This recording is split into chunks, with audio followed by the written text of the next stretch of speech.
All right, y'all hear me now? Mic check, mic check, mic check. You hear me now? Mic check, mic check, mic check. Technology, ladies and gentlemen. Nothing has changed since the last stream. I haven't really been on my computer. I've been outside touching grass. But here we are. I boot OBS up. I just assume shit gonna work, but that's just how technology is, bruh. That's just how, sometimes that shit don't work. Make sure you know how to use your computer. All right, so let's try this shit again. Cause y'all didn't hear nothing I said. That's crazy. Matter of fact, I'm gonna just get to the end. If you're watching on Android, make sure the battery don't fall out the back.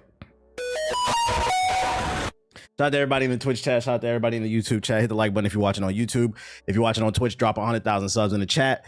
What's going on, beautiful people? My name is the Black Hokage, aka TBH, and today is January 20th, 2026, and I'm back with more of that quality bullshit.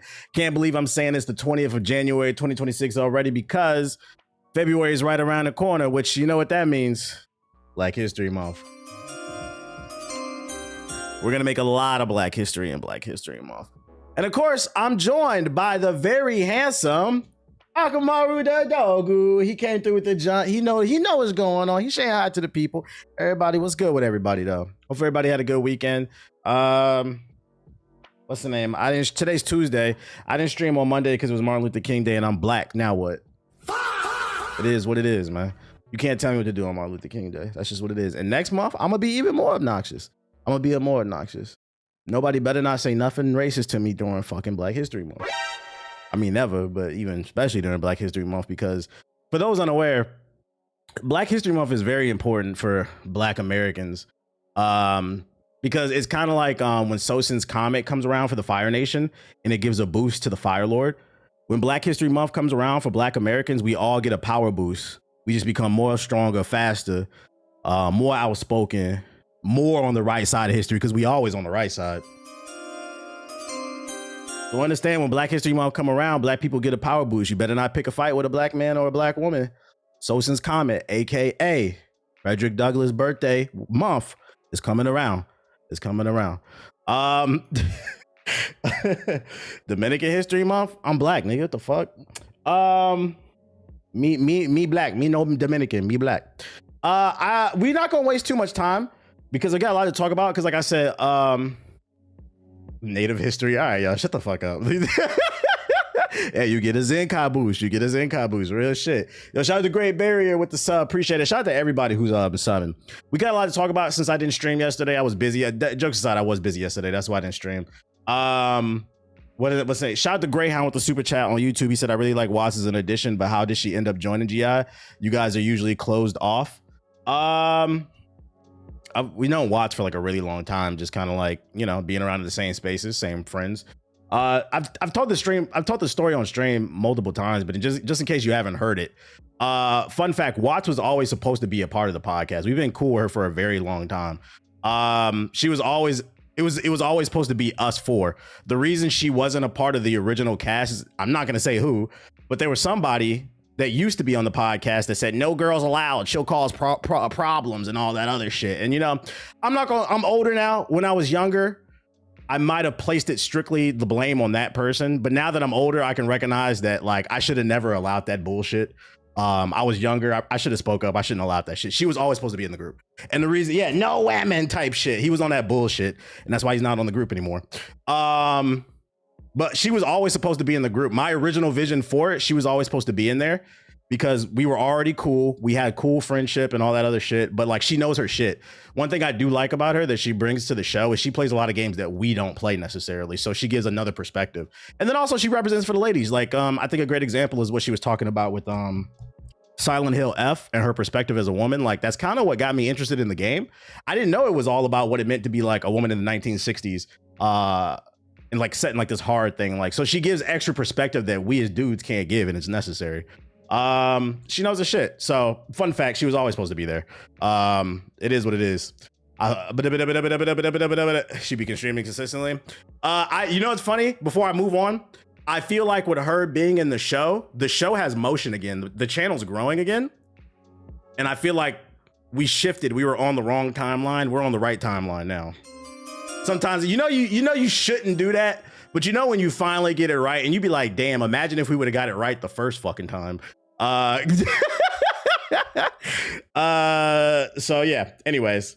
What I was about to say. Yeah, so I got a lot to talk about tonight. We got 4 batches of articles.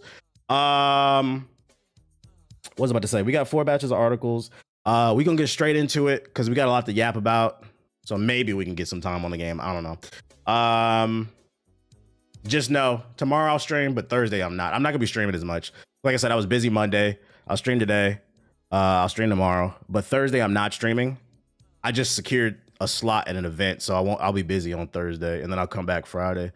But yeah, so we're gonna be stacking on the news. Just letting y'all know, there's not gonna be a stream on Thursday. Most likely, depending on my schedule.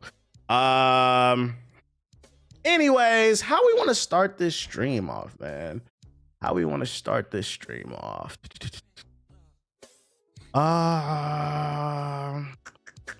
Everybody's feeling good, feeling great though. Do we want to start with that? Do you want to start with that? Y'all want to start? Let's start with something positive. Let's start with something positive. That's what we're gonna do. We're gonna start with something positive. So this is how we gonna kick off the stream. We're gonna start off with something positive. And by positive, ladies and gentlemen. What the fuck? My button ain't working. Hold on, let me turn this shit. The motion man is back in the building. Hold on, let me what's this shit voice? For some reason this shit is not on. Oh, you know what? That's why it wasn't picking up my mic. This shit wasn't turned on. Oh shit. Hold on, let me fix this real quick before we get into this. That's why I wasn't picking up my mic. My software wasn't running in the background. All right, so now I'm going to switch the mic to default.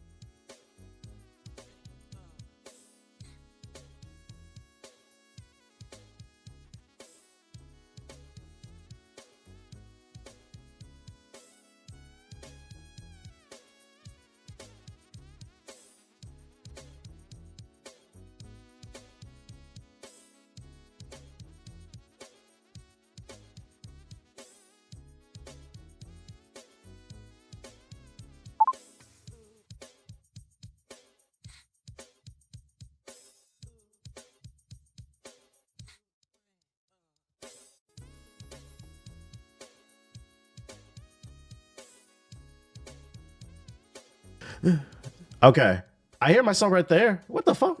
Oh, it's moving. What the hell? Y'all hear me? What the fuck? Yo, I hate technology sometimes. Once again, I have changed nothing in my settings. It shouldn't be doubling now. I had audio monitor on. Once again, yeah, that was a very droid moment.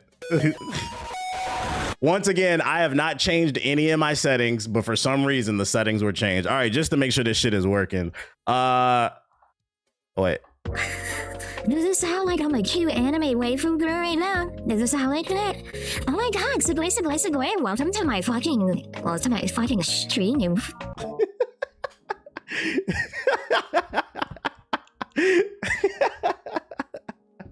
That's what y'all like right there. I know you boys are addicted to AI, talking to cute waifu girls like me.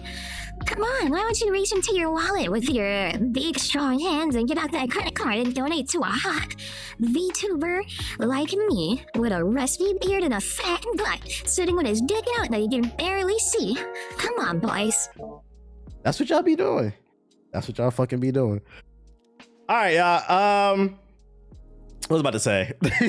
I said turn that shit off. All right, so this is how we gonna start off the stream. Ladies and gentlemen, Motion Man is in full effect. If you don't follow me on social media, we have been featured, and when I say we, meaning the GI podcast, we have been featured on the Washington Post, which in my opinion is probably the second. Some might say the first. It depends on who you ask and what you're into. I'd say it's the second biggest news outlet in the United States, behind the New York Times. It's a big paper. I'd say it's probably New York Times, Chicago Tribune, the LA Times, I think, and Washington Post. I put Washington Post probably at number 2. Anyways, The Motion Man, the GI podcast is there. And why are we being featured by the Washington Post, ladies and gentlemen? It's because we put the ball and gun into the zeitgeist. So we're going to read along and we're going to entertain this article because I know some of y'all can't read. But don't worry, Kai Cenat's bringing reading back. According to the Washington Post, and shout out to Gene Park, he's the one that wrote it. Ball and gun gamers and the plague of uninformed expertise. Sports and games. I haven't read this, by the way. We did an interview like a few weeks ago, and then I saved the article for the stream so like we could just react to it. Sport games and shooters are often excellent, but the conversation around them is a symptom of a wider culture that treats participation as knowledge. Blowhard. I don't know how to pronounce that. I'm going to pull a Kai Cenat here because he invented that. I'd never done this on stream, by the way. I don't know how to pronounce this fucking word. Is it dilettante? Let's see. Dilettante. Dilettante. Ooh, fancy. A person who cultivates an interest, an area of interest such as art. Shout out to Kai Cenat. I never would have did that without you. Dilettante. Dilettante. Blowhard. Dilettante. Poser. Big ass word, right? We have many names for people who speak with the confidence of experience and knowledge that they don't actually possess. Lately, video games discourse has developed a new term for performative authority known as the ball and gun gamer. The phrase sounds generally dismissive, describing players who taste rarely wander beyond sports and competitive online shooting games for almost 20 years. Is this too loud? This might be a little bit too loud, I think. Oh. For almost 20 years, the category has been dominated by Call of Duty, a multi-billion-dollar franchise, as industrially analyzes FIFA, NBA, and NFL video games. That's hundreds of millions of players. And according to Sarcania, which we often reference on this channel for our analytics, the top 20 best-selling games on PlayStation platforms in the United States are dominated by games with balls and guns. You can count the exceptions such as God of War and the Elder Scrolls Skyrim on one hand. Shout out to Tiny Killer with this, appreciate it. I didn't know books existed till Kai Cenat. Real shit, man. Shout out to Kai. Shout out to Miguel with the get this up. Despite the diversity of video games today, the popularity of sports and shooting are no surprise as the genres are rooted in the medium's founding and history. Since the dawn of the medium in the 1950s, games have often revolved around guns and competition. You had Space War, which was developed by Massachusetts Institute of Technology, the first game to be played across various computer platforms and a foundational gun game. You had Pong, which was released in 1972 as a digital recreation of tennis and is part of the Smithsonian Institution permanent collection of American history. Not bad for a ball game. I be forgetting, yeah, Pong is tennis, yeah. The label becomes derogatory when someone who only plays games with balls and guns start complaining about the wider medium of video games. There's nothing wrong with only playing ball and gun games, said the Black Hokage, a creator since 2007 whose podcast Gaming Illuminati or GI helped popularize the phrase. The phrase might have originated from a 2023 Twitter post, according to Know Your Meme, but me, world-renowned content creator, the Black Hokage, and his co-host remember it was uttered by players as early as 2016.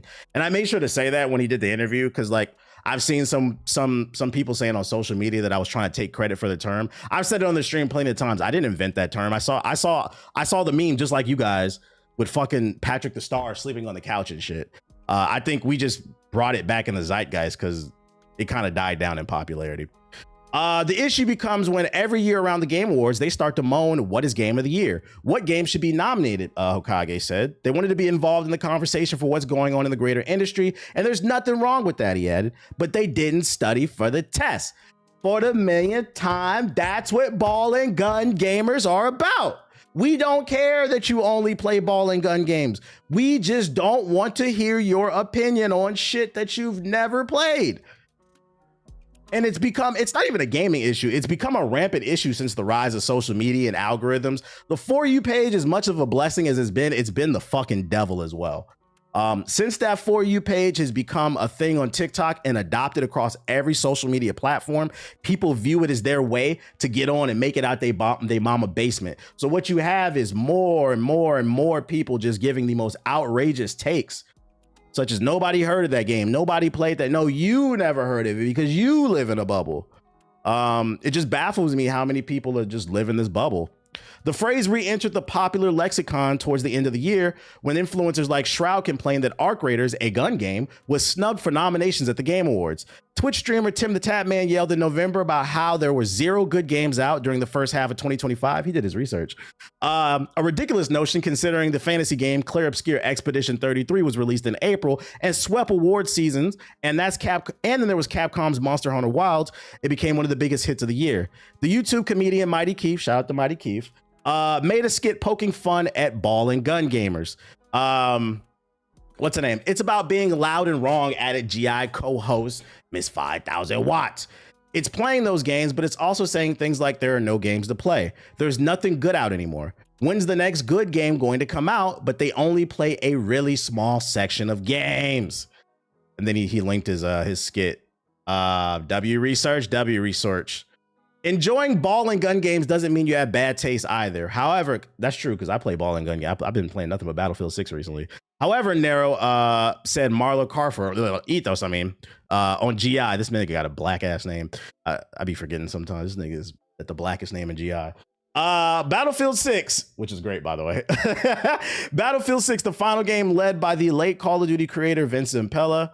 Shout out to Vince, RIP. Won critical praise and became last year's best-selling game. Even Expedition 33 can be loosely defined as a gun game, as its heroes can conjure magical pistols.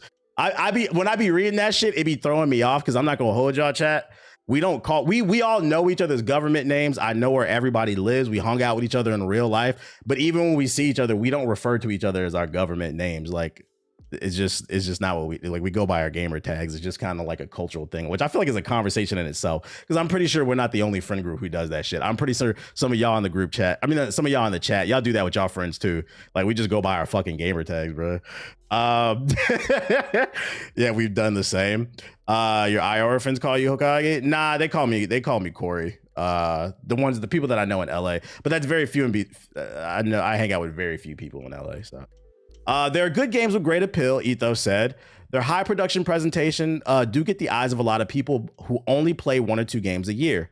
The ball and gun gamers are expected to have the ultimate release this November in the form of Grand Theft Auto 6. I wish he would have called it the second coming of Jesus. That's what I call it, by Rockstar, developer of other gun games that top charts besides Call of Duty. The studio's last game, Red Dead Redemption 2, didn't win Game of the Year in 2018, which angers its fans to this day. If it doesn't win, it'll be the biggest drama on the timeline for at least 48 hours, Ethos said. I agree.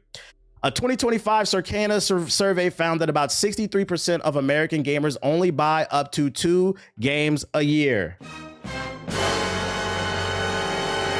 New games, which, by the way, if you haven't read that article, in that article, they defined what's a new game as a game that's 3 years or younger.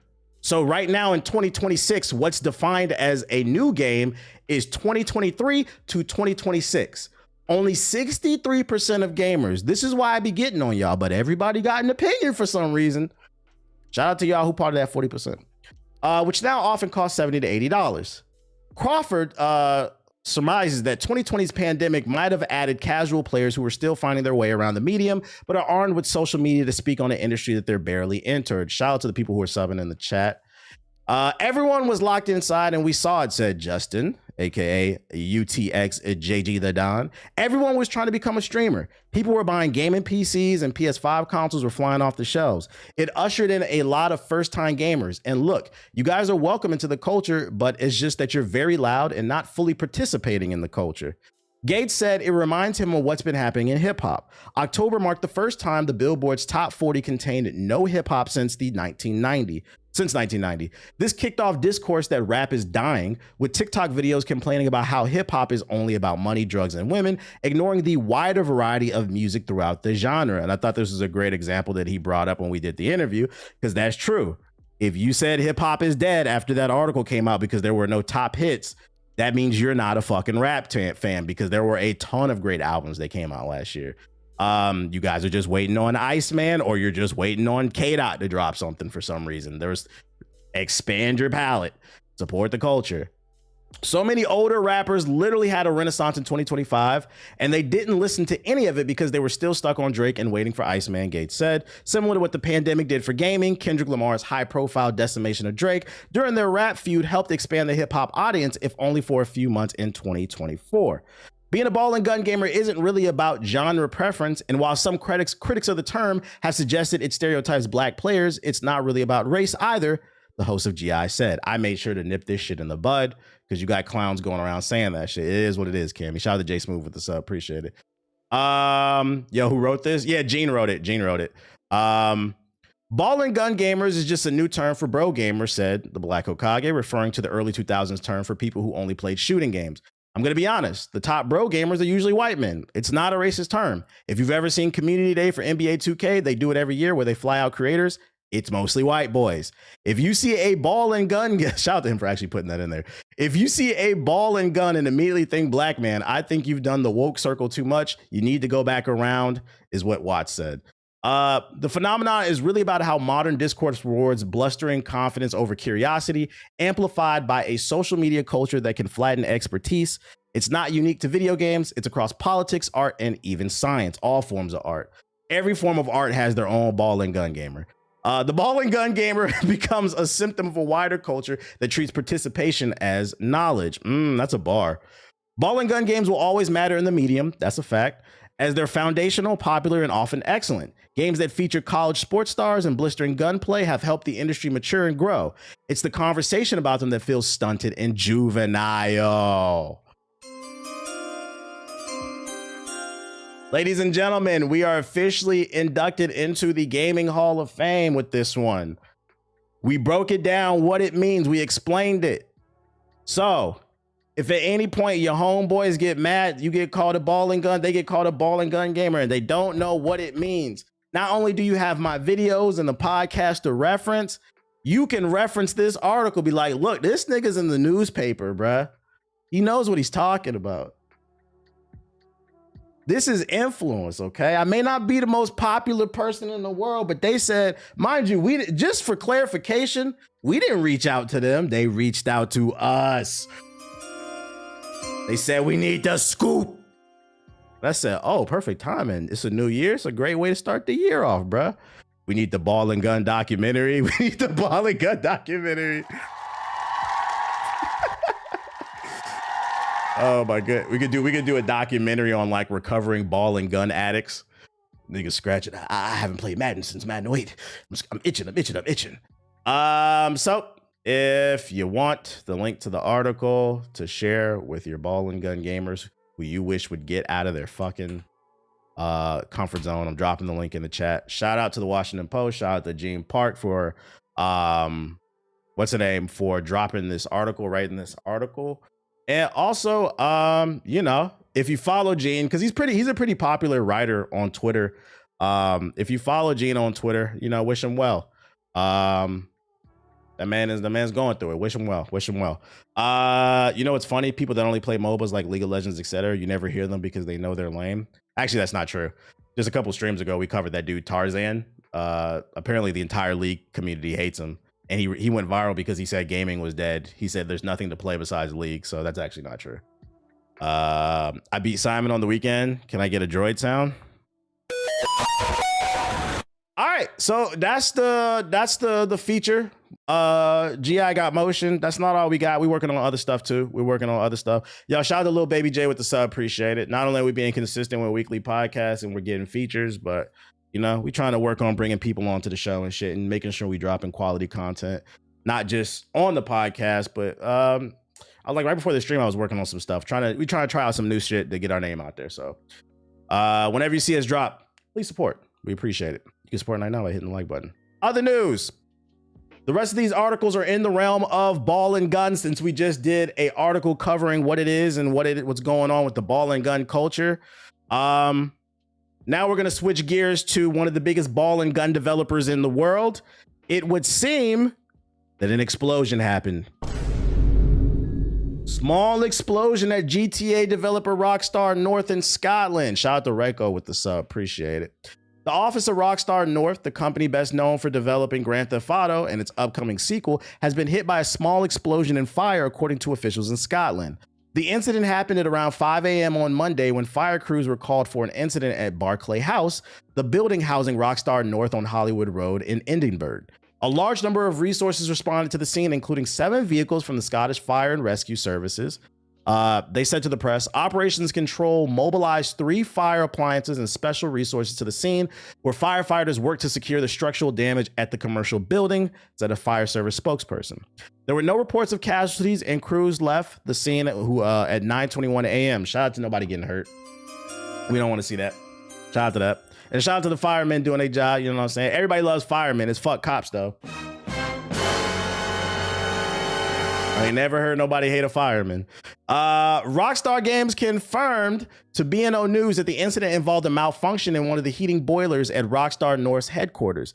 Local media, including the Herald newspaper, described it as an explosion which led to a small fire. Many thanks to those who reached out with concern and also to the police and fire crews who were on the scene quickly to assess the situation, a Rockstar Games spokesperson told the news. The spokesperson indicated that the game development was not affected by Monday's explosion, saying, "Please know that everyone is well and our studios remain open and All right, bro, I gotta... Nah, I don't like that shit. I feel like the average person who reads this, they'll be like, oh, thank God they're still gonna work on the game. Nah, can a nigga get a day off? A fucking bomb went off damn near. The boiler blew up in the building. We can't get the day off. Like, I'm stressed out. Can I talk to my family? I almost died today. They said, thank God we were still able to work on the game. I don't know how I feel it. This is an example of what I mean when I say people hate corporations, and you will rarely ever hear me defend a fucking corporation unless I feel like motherfuckers are just genuinely being unfair. Yeah, back to business, nigga. Get to work. Rockstar North is the lead developer of Grand Theft Auto 6, which has become one of the most anticipated video games. Yeah, they're just yapping about the upcoming shit. You know, I'm happy to hear nobody got hurt. But I don't know, man. I feel like we talked about GTA 6 like the last 4 podcasts. I talk about it on stream all the time. I'm tired of fucking talking about this game. I just want to play it. And as time goes on, the less I hope I'm wrong, but as time goes on, the less confident I'm feeling this game will actually come out this year. I mean, there's already been multiple rumors in this month alone that they're not sure if it's actually going to hit that November deadline. Between the union busting, they got workers out there protesting, trying to get better pay, better benefits, shit blowing up. Fucking, I feel like I'm forgetting there's another thing too that happened with Rockstar. There's been like 3 or 4 incidents with them where it's like I can see things getting halted. We gonna see, man. Shout out to Only with the sub, but thankfully nobody got hurt. But I wanted to cover that because, you know, we keep it in the realm of ball and gun. I'm not mad at the way you feel. I would imagine everybody feels that way. Like, people who really want to play it. Like, me personally, I'm tired of talking about it because I don't care about Grand Theft Auto that much. I just want to get my hands on it and really see if it lives up to the hype. And I feel like on the opposite end of the spectrum, people who are super excited about it, they're tired of talking about it because they're super excited about it. They just want to play. I feel like I can confidently say and speak. Normally I wouldn't do this, but I feel like I can confidently speak for the gaming culture as a whole when I say we're tired of talking about this fucking game. Can we just play it? Can we just fucking play it, man? The game has no room for error at this point. And the longer they wait, yep. What else I got for you? More ball and gun news. So we just covered what it means to be a ball and gun gamer and how it's affecting the culture. Then we covered the biggest ball and gun developer in the world. Shit, one of the biggest developers, period. But if we're talking about pinnacle ball and gun developers, we're talking Rockstar. And on this third article, we're gonna go in the opposite end of the spectrum. We're going from the pinnacle of ball and gun to the trenches. Ladies and gentlemen, I got some Splitgate news. Splitgate Arena Reloaded's new Battle Royale mode sounds a lot like Apex, and this writer can't wait to give it a try. Now, if you're wondering why I said this is ball and gun trenches, if you haven't been following, Splitgate 1 came out, had no motion for 2 years, and then out of nowhere, some big streamers played it. And because most of you niggas are drones, you decided you liked the game, even though y'all told me it was trash, and I've been trying to put y'all on for 2 years. But I'm not gonna be salty. I was just happy to see the game do good. Then, like a month after it started getting some motion, after, you know, popular white people told you to play it and y'all started playing it, what if I'm saying don't apply, let it fly, but you know who you are.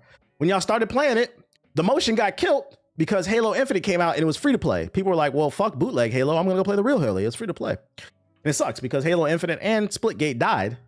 One game killed the other, and, you know, Halo Infinite just lacked content.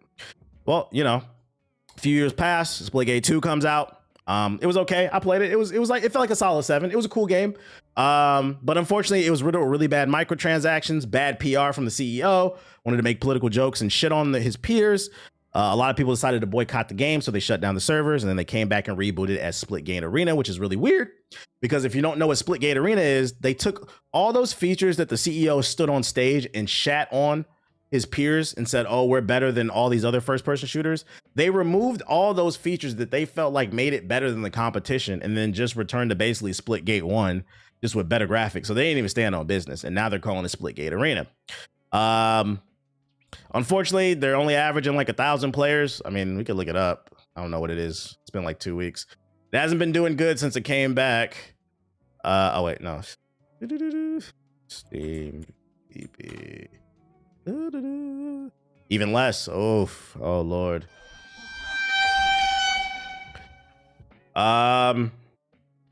It's not even averaging 1,000 anymore. It relaunched like 3 weeks ago. Yeah, January 18th. Well, no, like about a month ago.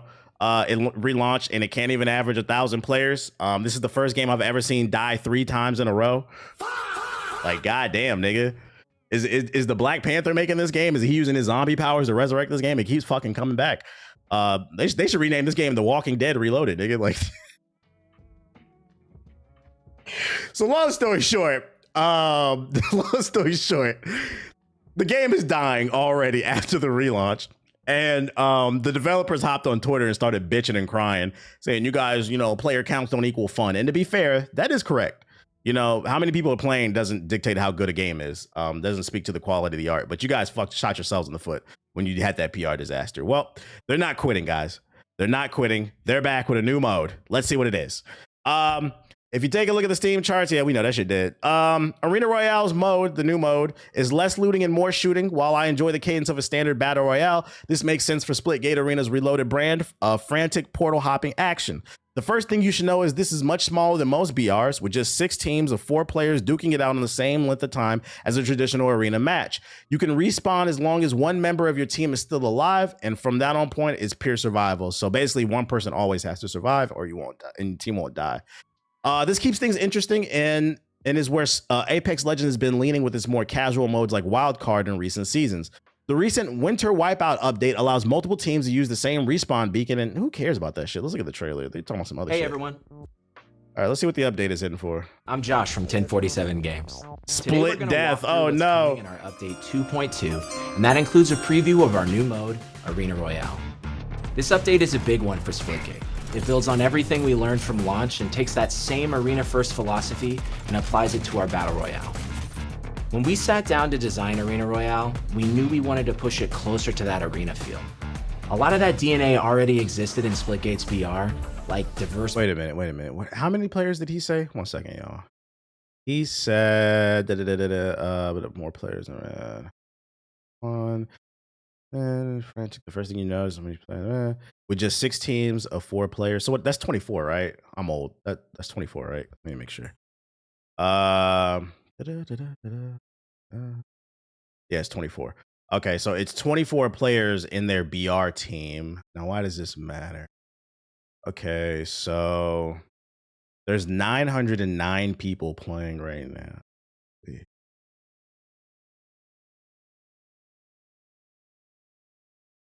So at most, there's about 37 games on the server going on right now. Anyways, I'm done being petty. Battlegrounds and the ability to respawn when going down. But we knew we wanted to push it further. And we kept coming back to this core idea. Less looting, more closed gate. See, traditional battle royales have long stretches where you're not really playing.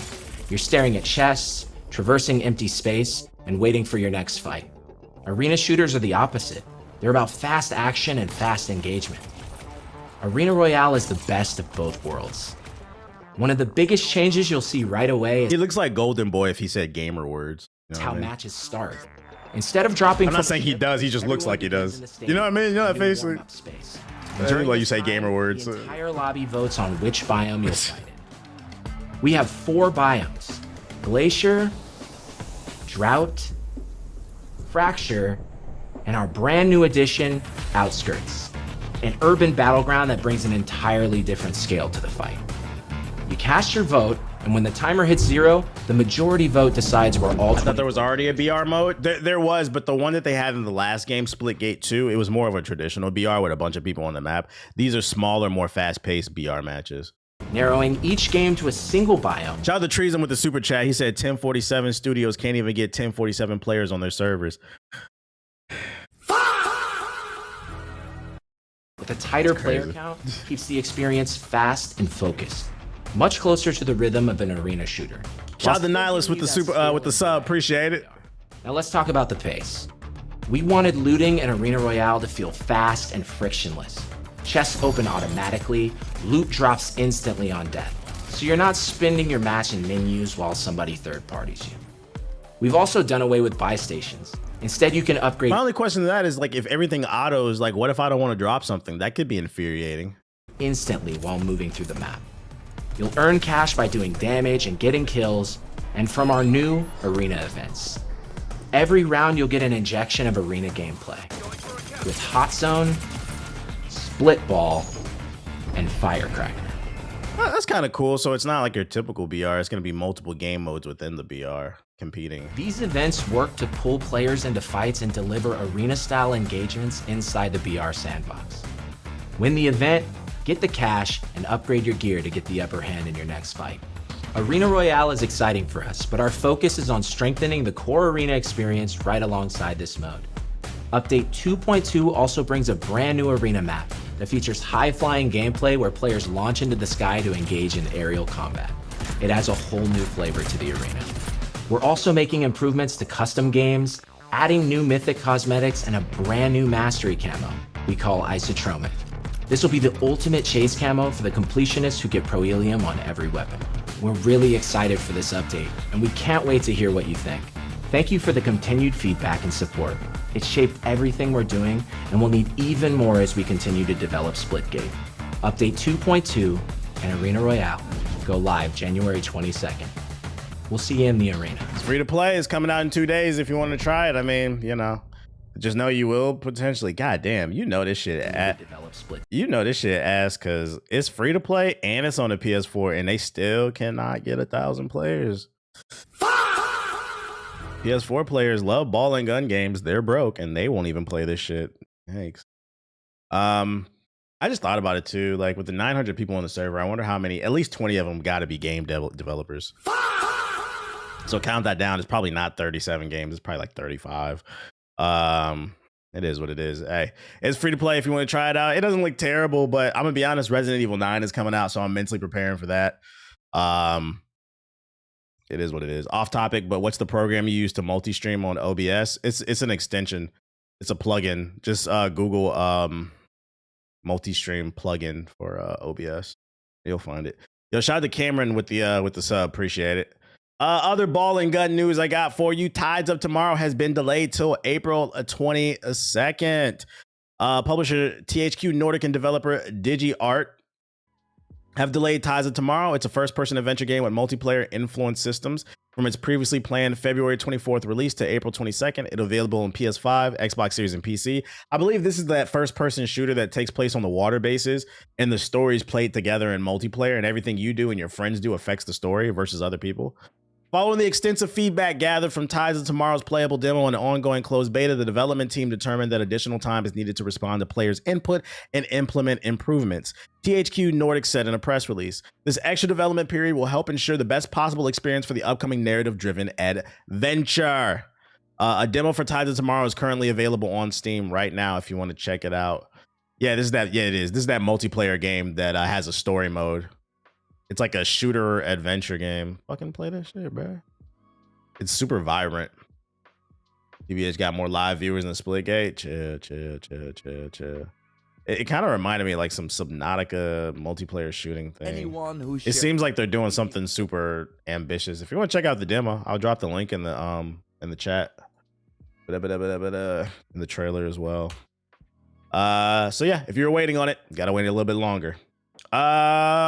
More ball and gun news, not gaming related, but it is gaming adjacent because Pokemon is also a video game, not just an anime. And also this involves guns. Armed robbers stole $100,000 worth of Pokemon cards from a store in New York. Pokemon games may not come to PC very often, but it's still the highest grossing media franchise in the world and therefore serious business. Serious enough to pull a gun in the middle of a store, apparently, as NBC reported happening during a robbery in Manhattan on January 14th. No one was hurt, fortunately, but the trio of robbers brandished handguns and smashed open several display cases full of merchandise at the Poke Court on 13th Street. They stole what store owners Courtney Chin estimate is $100,000 in merchandise, and the thieves remain at large. It's $100,000 worth now, but the problem with Pokemon cards is like the value goes up and down based. Like if everybody decided they don't care about Pokemon cards anymore, it's not worth $100,000. But right now it is. Now I know what you're thinking. This crime, though unfortunate, is sort of a novel and maybe even a little funny because the Pokemon store was robbed and not a bank or an art museum. And that's why you're reading it on PC Gamer after all. Typically, the only heists we cover involve Payday 3. They're just yapping. So the reason I wanted to bring this story up is just because, like, if you are into Pokemon card, I know personally somebody who flips Pokemon cards. If you're into this medium, flipping Pokemon cards and making profits and shit like that, just be safe. I'm gonna be honest. You should. I think the safest thing to do when it comes to flipping Pokemon cards. First of all, you're ruining the fucking medium, the hobby. It's supposed to be a cards game for kids. But if you do it, I think the safest bet is do an online store or do it at trade shows, because ain't nobody running up in there with guns. At least I would hope not, with guns and robbing people at trade stores. That's just too risky. It's too many witnesses and shit like that.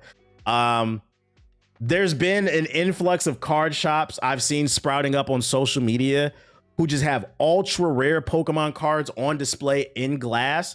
And I was talking about this. Yeah, knock on wood. I wouldn't wish that upon it. I was talking to my girl about this shit the other day. So apparently she knows somebody who works. So there was about 2 weeks ago, there was a store in LA that got hit, a Pokemon card shop in LA. And she knows somebody that worked there, and they got robbed for $500,000 in cards. And then somebody just got robbed this week for $100,000 in New York. So clearly it's a trend. Niggas is getting robbed for Pokemon cards because of the value. It's getting out of hand. The point I'm trying to make is stick to online shops and trade shows. Opening a brick and mortar store for Pokemon cards, I'm gonna be honest, it sounds like a smart idea, but in my opinion, I don't think it is. And do you know why? I'm gonna tell you why this shit is happening. Is somebody, because you nerd ass niggas that never been outside, oh, I'm just gonna sell these Pokemon cards and we're gonna be nerds and shit like that. In real life, the wolves is starving. Yeah, I'm a nerd, but I spent a lot of time amongst the rats and the roaches living near the projects, okay? The wolves are always starving. And to be honest, you niggas with these Pokemon mom and pop brick and mortar stores. And by the way, I'm not talking about people who sell booster packs and shit. I'm not talking about like a regular comic book card shop that sells Pokemon booster, Yu-Gi-Oh booster packs and shit like that. I'm talking about these specialty stores that have been popping up. There are specialty stores that have been popping up that only carry rare shit. If you are opening up one of those mom and pop shops, you are a walking fucking lick. Yeah, I said it. You want to know why? To the wolves that are hungry. You guys are fucking nerds. That's why this is the second story this has happened, and you ain't seen nobody fucking defending themselves, bruh. Niggas walked in there, put a gun in your face, and give me that shit. And you know the scary thing about Pokemon cards too is, A, they're in high demand right now, so they're easy to flip. And then two, all you gotta do is walk in there with a backpack or a duffel bag. You could take their entire supply. It's not like stealing something bigger, right? Like a car or something. They're Pokemon cards. Get a duffel bag and you can fill the whole duffel bag up with. That's why they're walking away with 100,000, 500,000. They're easy fucking licks. You guys are nerds. A lot of you guys don't know how to fight. At bare minimum, if you're gonna start opening up one of these stores, y'all need to start carrying protection. If you too pussy to learn to go to the damn shooting range, at least get a baseball bat or something like that. But I'm not gonna lie, I don't know what that's gonna do when a nigga pull a Glock on your ass, or a shotgun or some shit like that. But truth be told, I know some of y'all don't want to hear this shit, but the reason I think these Pokemon stores are getting hit is because you niggas are walking licks. Y'all are pussy, and you got to stop moving like it. So start protecting your supply, or get out of this business and just stick to online selling, basically, man. You can't always reach for your weapon though. Hey, but you got a better chance than what's the better option? Well, you know, you're always gonna be able to, yeah, obviously. But what's the better option? Having it on you or not having it on you? Because this is the second story we've seen where they're just walking in the store and just walking out like nothing happens. And by the way, they were never caught. And what sucks about this shit is these cards are easy to flip. They're easy to flip. Like, yeah, it might be $100,000 worth of merchandise, but if I stole this shit, I'm trying to get rid of it as quickly as possible. I don't care that it's worth $100,000. I'll flip it for 25, 50. I'm just trying to get rid of it. So you gotta, and these are hard to trace. They're fucking hard. They're small cards. Yeah, it's better to have it and not need it, and then not exactly. Got to move cautiously. So stop being a walking lick, nerds. One of the best things you can do is learn self-defense. Just imagine them just saying, Charizard, I choose you. Get some pepper spray and mace at least. Type shit. Something. Protect yourself, bro. But yeah, just covering that. Another ball and gun story. More ball and gun news. Freestyle Football 2 coming to PS5 and Xbox Series. It's a new soccer game, football, internationally. But it's an arcade soccer game if you're into that shit. More balls.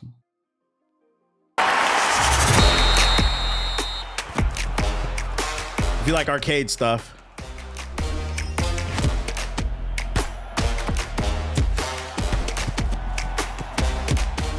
Yo, shout out to Superman with the sub. Appreciate it. 5v5 arcade football. One team, one goal. Is it free to play?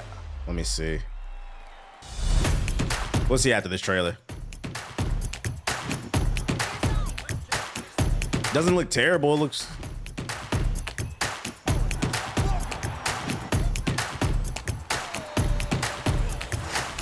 Rematch killer? I don't know about all that. You can scan the screen right now to sign up if you want. I'm gonna leave it up for a second. You can find out if it's free to play right there. Nah, I'm not taking donations for certain games. Have I mentioned OpenAI being down 13 billion? I have not, but I do know that happened for those who haven't been following that story. Yesterday, news came out that OpenAI, the company behind ChatGPT, the owners, Sam Altman, they revealed that they are burning through cash. And if they don't find a way to monetize and turn a profit, they could run out of cash as soon as 2027, which is what up, Tate? Which is bad for them and even worse for people who are addicted to ChatGPT, because if that shit collapses, oh my God, that shit's gonna be funny. People who are not capable of critical thinking, like it's there's this we're talking next year. There is a possibility, as fast as ChatGPT has came in and fucked up the game, it could actually disappear. He said I'm applying for it right now. Yeah, I'm leaving it on the screen if you want to scan the code with your phone. So I'm curious to see what happens. And by the way, I don't think they're exaggerating. There's a high probability ChatGPT could what's the word I'm looking for? Collapse, because the paid version is $20 a month. Most of y'all ain't paying for that shit. And the few people who are, you're using the fuck out of them servers, so they're not making their money back because they're getting more value out of it. So I don't know if you saw, but Google would just buy them out. That's true, Siggy. That could happen. That is a possibility. We don't want that to happen. I want to see shit crash and burn. But anyways, what I'm about to say. They're not generating enough money off that $20 a month plan. They have a heavier one, but most people are not on that shit. They're implementing ads. That's the telltale sign that this story is not a lie. That's what I was gonna say. They also announced that they're implementing ads into the platform. I don't know if that's for the free version only or the paid, but the fact that they're implementing ads is a sign that they are struggling for cash, which is also them implementing ads means the platform is gonna get worse. It's probably gonna get slower, buggier. It's just for the free version. It's gonna get slower. It's gonna get buggier. They're gonna try to trick you into paying for that shit, bro. So don't be surprised if the quality of ChatGPT goes down.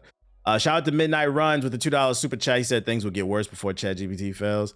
That would be a good play for Google, especially now Siri's will run on Gemini. Yeah, especially too, because I think Apple cut a deal with Google.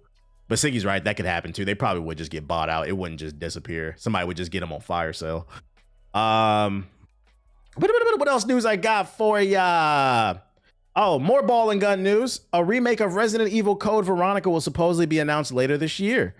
Resident Evil Requiem, the next mainline entry in Capcom's survival horror series, is scheduled to launch in just over a month on 27th of February 2026. It seems, however, that Capcom might have another title lined up for reveal later this year.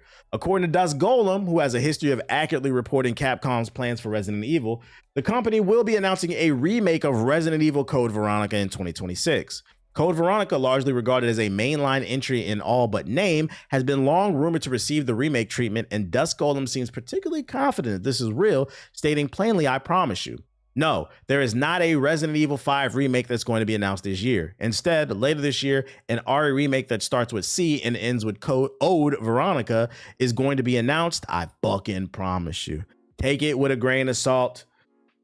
It's not confirmed, but this person who leaks rumors, they say he has a good track record. So don't be surprised if Code Veronica gets the graphical update and the quality of life changes that Resident Evil 2, 3, and 4 got. Never played Code Veronica, but I know a lot of people love it. On a scale of 1 to 10, how excited would you be if they announced a remake for Code Veronica? Let me know in the chat. In the meantime, in between time, last story for the ball and gun. I see some 10s, 9s, 7s, 11. Okay, a lot of people excited. Okay. And the last news article I got for you in the ball and gun section is something that's ball and gun related. It's like ball and gun adjacent, because ball and gun gamers love free shit.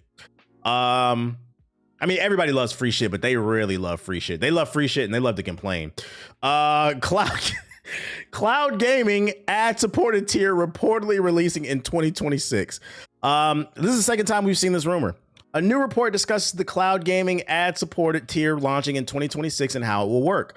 For those unaware, a report from last year mentioned a free Xbox cloud gaming platform supported by ads, which doesn't require a Game Pass subscription. It seems this tier might be released in 2026, as teaser images of the service have already started surfacing online, suggesting an ad-based platform model.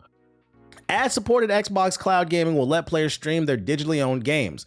For those unaware, an image surfaced last week for Xbox Cloud Gaming, which stated 1 hour of ad-supported playtime per session. The messages shown in the image appear to be an error, and a Windows Central report explains how this service will work. The report stated that the ads will not apply to all Xbox Cloud Gaming tiers. Instead, they will apply to a separate tier. Players who use Xbox Cloud Gaming with ads will be able to stream Xbox games they purchase digitally, but will not have access to Game Pass titles. The upcoming ad-supported Xbox Cloud Gaming tier will remove the requirement to have purchased at least one tier of Game Pass to access cloud gaming titles. Additionally, the exact release date for when the service drops hasn't been revealed. However, Jez Corden has been told it's releasing this year. Maybe we can get an official reveal at the upcoming Xbox Developer Direct. The amount of playtime they will receive and the duration of ads they will have to watch were not revealed. However, the report from last year stated that Microsoft was testing a limit of 1 hour for sessions with up to 5 hours free a month. These details are subject to change when the service officially drops. So for those everybody who's getting super excited, like, oh man, we about to get free games. Sorry, buddy.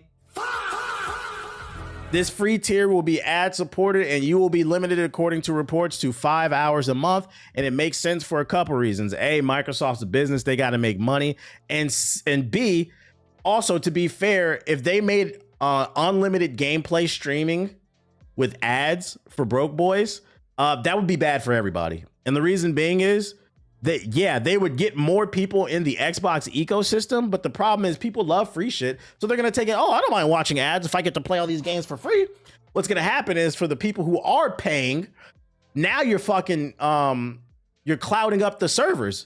You got a million gazillion people on the free servers, and now the people who are paying ain't going to be able to, their servers are going to get fucking slowed down, whether it's multiplayer or just, you know, browsing through the menus in the store and shit like that. So they kind of have to limit it because you can't let just people run free nonstop. It'll blow up the fucking Microsoft servers. But expand that notoriety to the community, but let's add 3 30-minute ads. So yeah, before you get super excited, just know it will be limited. That being said, 5 free hours a month, I feel like that's enough to where, like, let's say there's, like, on average, I would say there's about 1 to 3 quality games a month released. I know ball and gun gamers don't want to hear that. I know you don't want to hear it. But if you look at the release schedule, on average, there's about 1 to 3, except for January. January is pretty weak. But starting February on, there's about 1 to 3 quality major releases every month. And with that 5 free hours, you know, that's enough to like test the stuff out and decide if you like it or not. And then maybe you can purchase the game. I can see that, if you don't mind the ads, I can see it being used in that manner. So I'm not mad at this. It's just giving people more ways to try shit. To to be fair, if you can't afford to pay for any of these tiers, probably shouldn't be playing games. You know, I agree with that, Midnight, but that's a completely different conversation that a lot of people don't want to hear. They're going to be like, oh, you're being judged. Like, niggas will be sleeping with fucking roaches. Somebody is watching my stream right now in a dingy wife beater that they have not washed this week, in the past week. They got a blunt, a used blunt, a roach just hanging out their goddamn boxer briefs and shit like that. No deodorant on, no haircut, no job. You show them a job resume, a job fucking application. You would have thought it was like a silver bullet on a fucking vampire. Ah! It's a real thing. You're right. I completely agree with that. But I feel like we live in such a sensitive world now. People don't want to hear that shit. Look at the way I talk about PS4 niggas and niggas get offended. You have a 13-year-old console. You have a fucking teenager and people get mad at me. Like, it's not a joke. It's actually your life. That's a teenager. You have a TI-83. Go play Splitgate 2, nigga. We don't care. You say he talking about me? It is what it is, bro. It is what it is, man. If that's your life and you enjoy it, that's fine. But beggars can't be choosers. And quit trying to ruin my life, nigga. Be quiet. All right, what else I got for y'all? YouTube be admitting it. Tight shit. Shout out to Euromechi with the sub. Appreciate you. Where we want to go next? Let's talk Marvel Rivals. Let's keep it in the realm. We were talking about ball and gun gamers. Let's keep it in the realm of ball and gun gamers. This time we're talking about a ball and gun hero shooter. If you guys have not been paying attention, one of the biggest pieces of drama in the past 24 hours was this past weekend. There was a major content creator tournament for Marvel Rivals, and the prize was $40,000. Big racks, nigga. And there was a gentleman that I'd never heard of, but shout out to him because I'm on your team. There's a gentleman by the name of Kingsman who had a team. And during the game, he was requesting that one of the teammates switch off of Black Widow, because if they didn't, they were going to lose the game. 40,000 on the line. From my understanding, Kingsman is a college student that's trying to make the money to get by in life. He's hustling, he's grinding, and I'm right there with you. I'm not the most competitive gamer, I'm not gonna lie, but if I get invited to an event, I want to go down with a fight. I want to try to win. I want to put up a respectable fight. But even if I do lose, I want to put up a respectable fight. You know, I want to go down swinging. He asked respectfully, because I watched the clip and I'm going to play it. He asked the person nicely, hey, we need X, Y, and Z. Can you please get off of Black Widow? If you never played Marvel Rivals, she's one of the worst characters in the game. $40,000 is on the line. And they were like, oh, we just want to be casual. We just want to have fun. So it turned into this whole thing because, unfortunately, I guess Kingsman got kicked off the team and out of the tournament. And it's caused a lot of backlash against the players that were on his team. And I have some commentary on that as well. But first, let me play the clip, because I feel like this conversation is becoming completely weird and going left field. But first, let's just talk about what happened. I'm going to play the clip.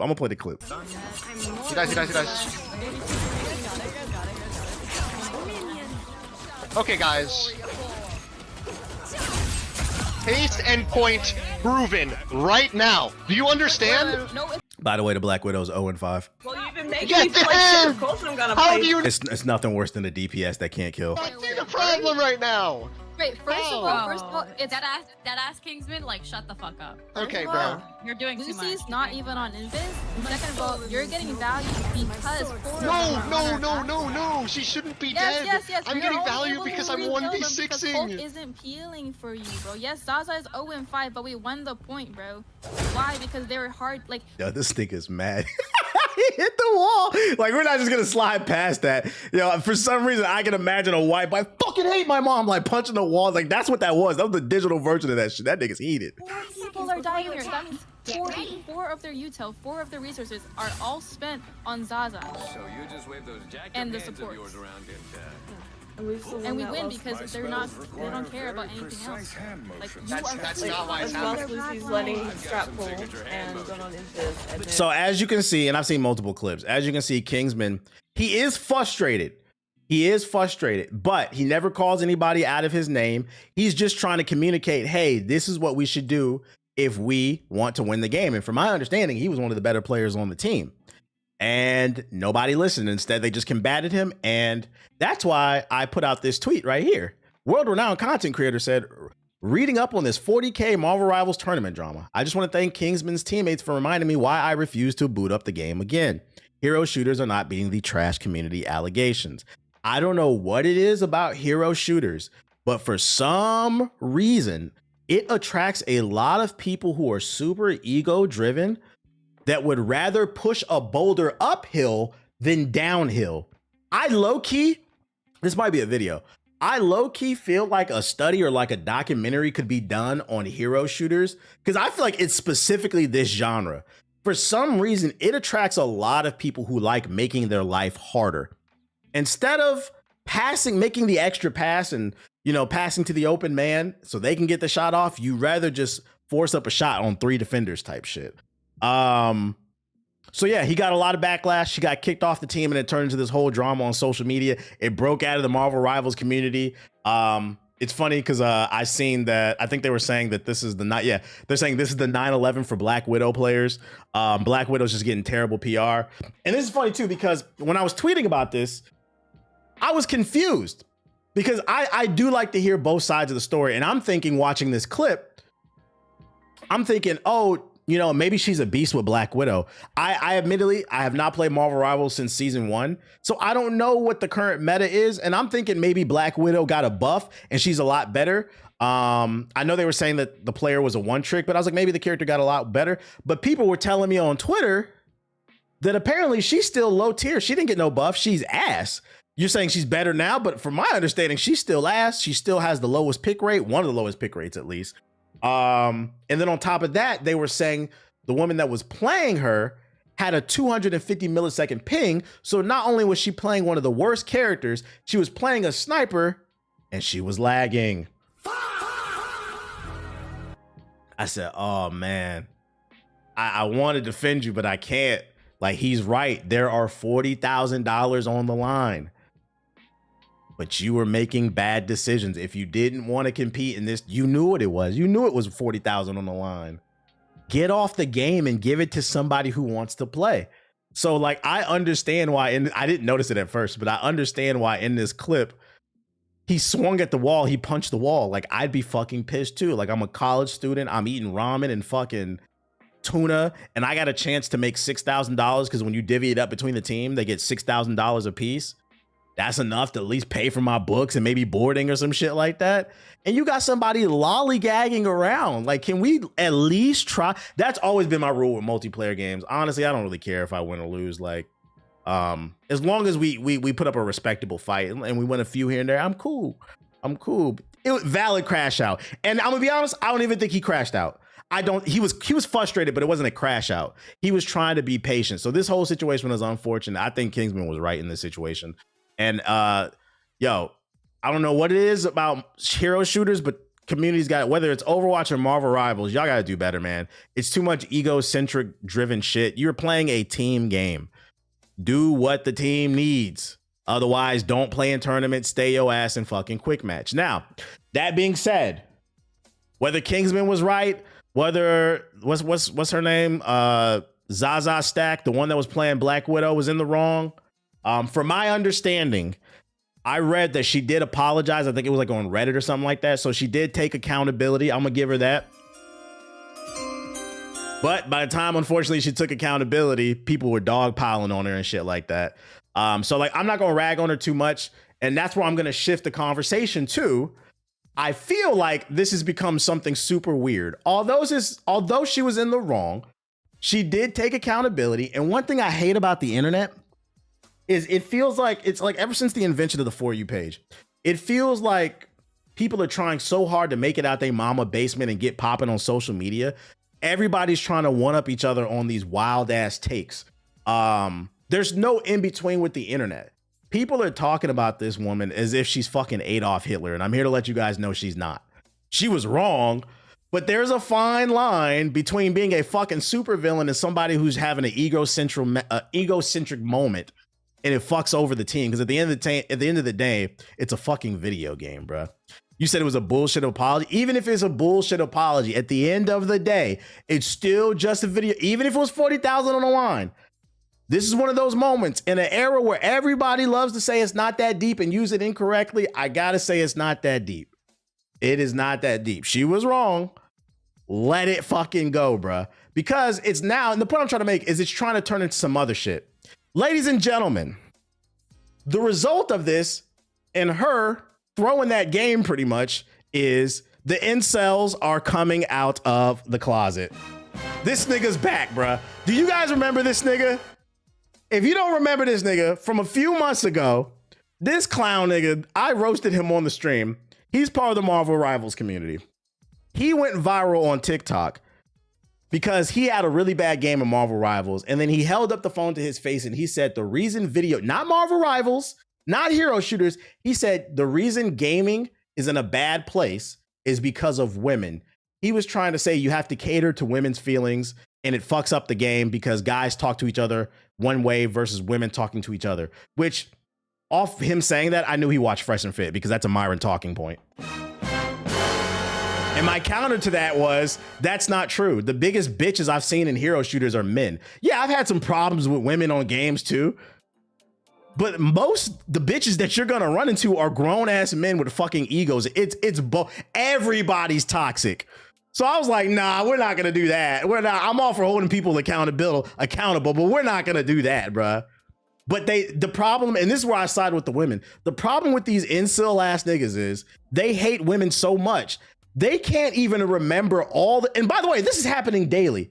They don't even remember all the times they dealt with punk ass niggas over the mic bitching on a fucking hero shooter. They only remember they could do a 2-hour session and they run into fucking 5 dudes bitching on the mic. But that one girl would just send them over the edge for some reason. So I roasted him. And after this situation happened with Kingsman, he hopped his ass back on Bardoc's internet and tried to use this to double down on his point that women are the problem with modern gaming, not fucking capitalism and greed. Not lazy open world design slop and AI. It's the whammon. I said, oh my God, this nigga's a clown, bro. Poppy Capone is using my video as proof of saying he was right about women not being allowed in gaming. Now let's calm down a minute. Don't be rash. Within a millisecond of me getting the mention, I immediately replied to the video. But he started deleting my comments.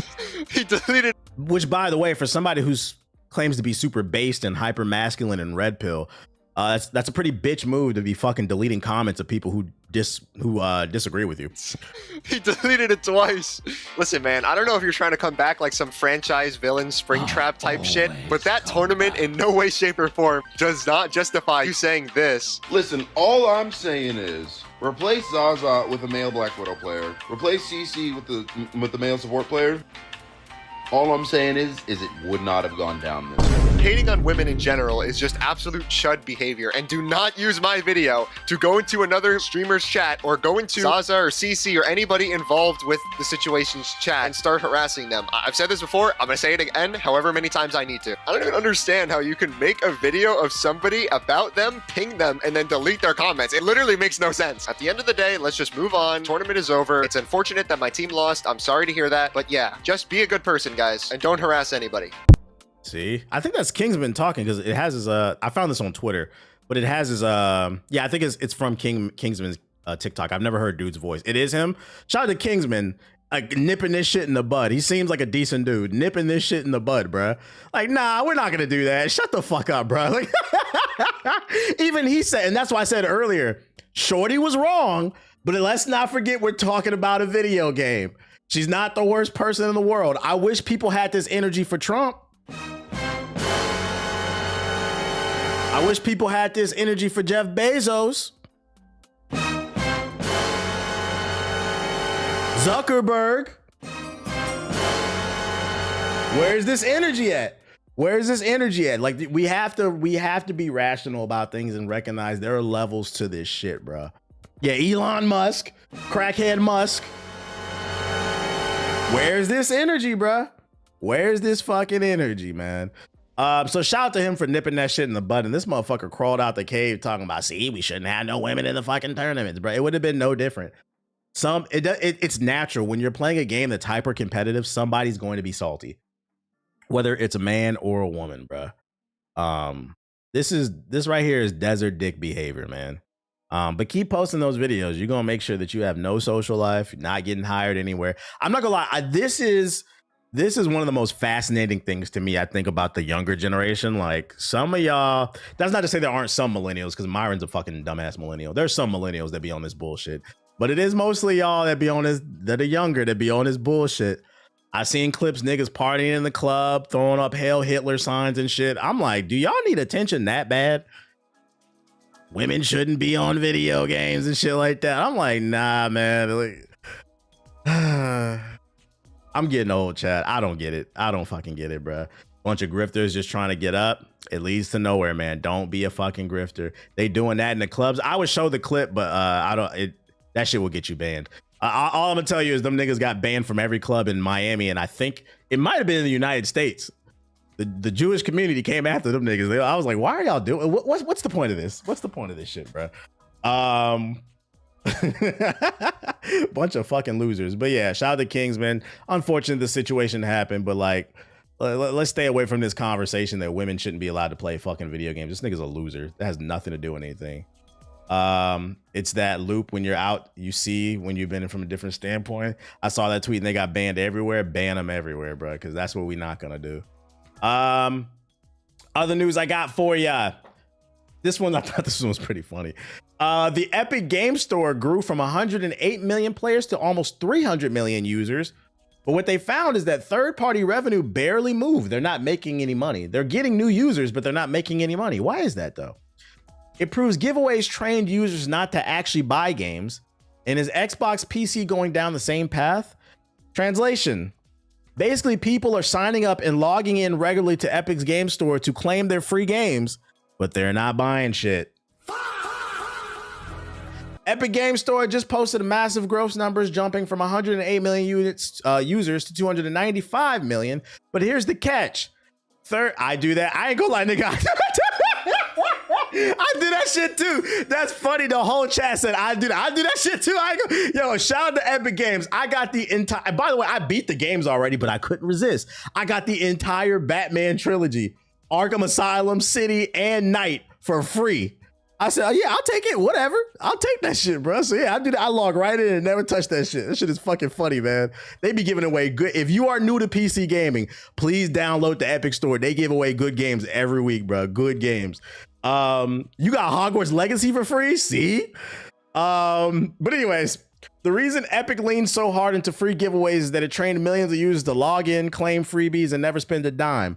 Online discourse be damned, the Epic Store has come under scrutiny in recent days as users compare its growth between 2019 and 2024. During that period, the platform grew by 173%, rising from 108 million users to almost 300 million. However, that growth has not translated into spending. Third-party revenue only increased by 1.6% over that same time frame, showing that while Epic has attracted a bigger audience, very little of that audience is actually buying games on that platform. For those who don't know, the Epic Store is the answer to Steam, Valve's storefront. But here's the funny part. I got another article for this now that you guys understand this.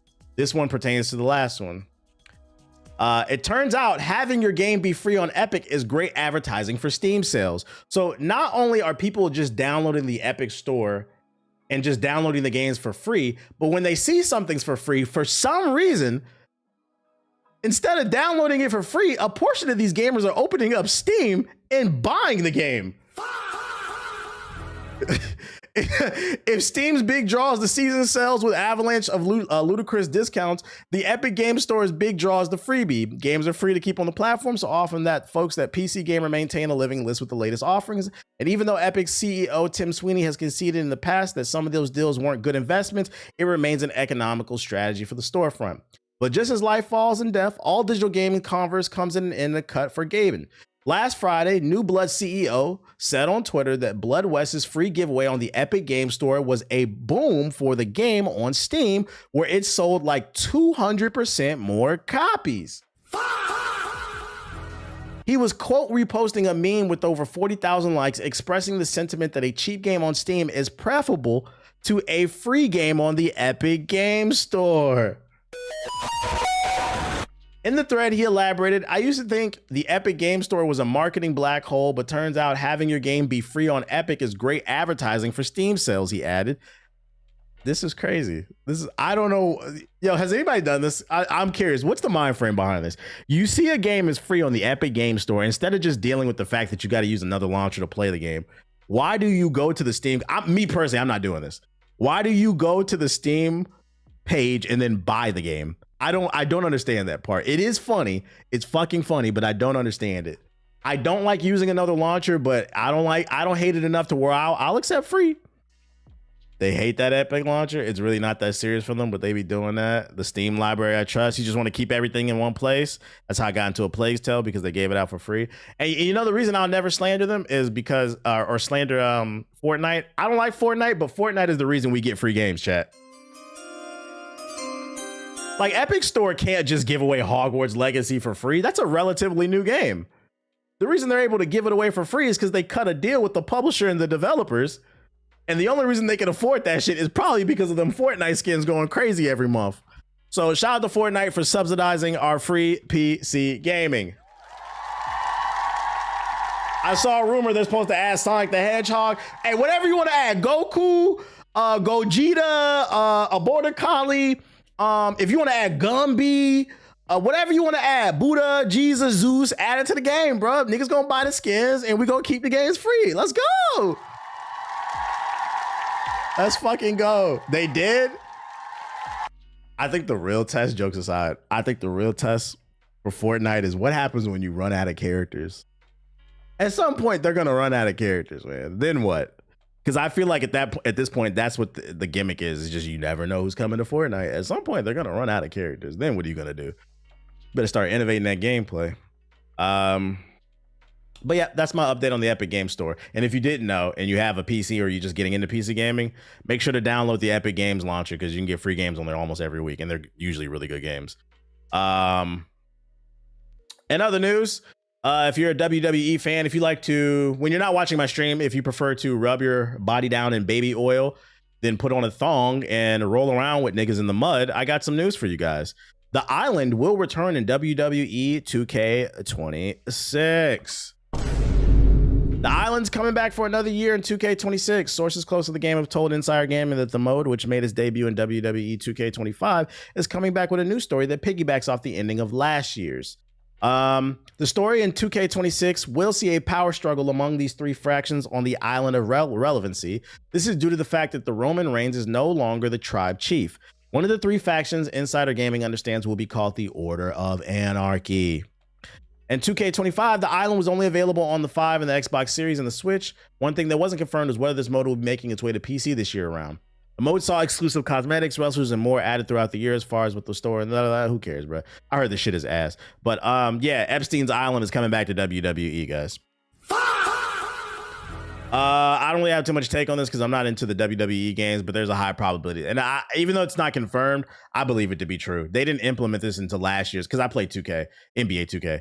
They didn't implement this in last year's edition to just get rid of it. Matter of fact, I'm going to go ahead and make a prediction of what you can expect in WWE 2K2016's The Island. So since last year was the first year, that was kind of the testing ground. They were kind of filling things out. This year, what they're going to do is they're going to make the island massive. They're going to make it bigger, which means there's going to be more signs everywhere. Just ads fucking everywhere. It's going to slow down the servers, make things super laggy. Oh, and here's another prediction. Last year, they were teasing you. The VC prizes probably weren't that bad. They were just trying to figure out what they can get away with. This year, when they drop the new one, they're going to jack up the prices of the VC. See, last year, they slowly put the tip in. This year, they're gonna fuck you. Just like that. Have fun. What else news I got for ya? Let's talk marathon. A lot of ball and gun news today. WWE in a nutshell, ball and gun theater, locked animations and shit. Why this shit not loading? There we go. All right. Love your content. Just got hip to it recently. I'm a ball and gun gamer too. Hey, it's all love, bro. It's all jokes. Welcome to the stream, big dog. Hey, I play ball and gun games. Like, I've been playing. If you've been in my stream, you know it's all fun and games to me. I will never understand why anybody takes being called a ball and gun gamer so fucking serious. That's what you are, nigga. I've been playing Battlefield 6 consistently for the last 2 months. I'll be off of it when Resident Evil comes out, but it's nothing wrong with some ball and gun. Just try something else, nigga.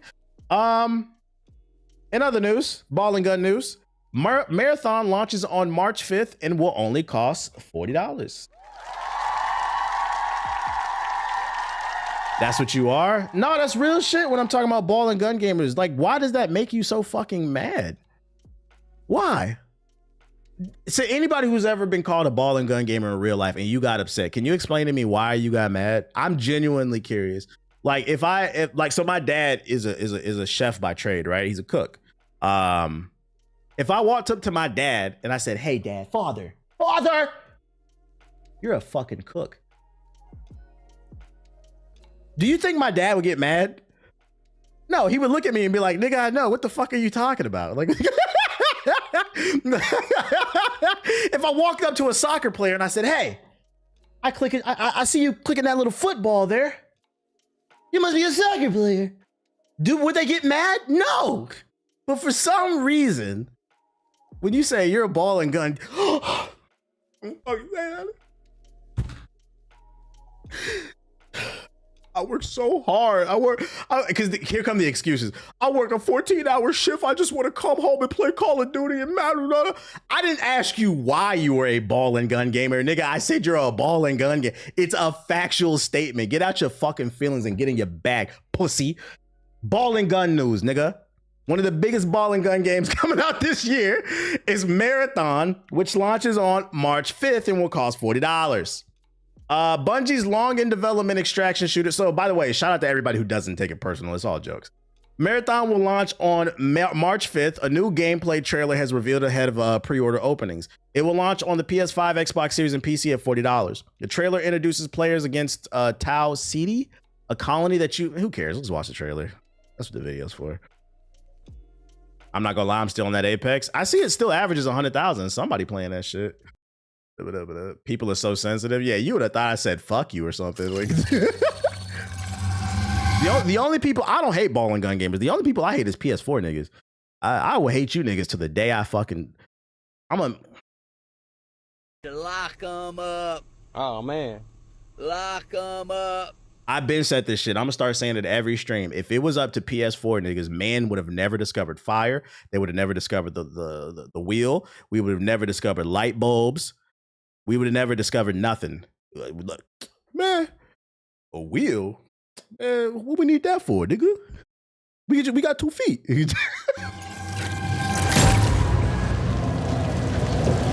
I got 2 feet, right? A car. I got this buggy with the horse right there, bro. I just got this horse. What you mean it got 20 horsepower on the new car on the Model T? Why do I need 20 horses for?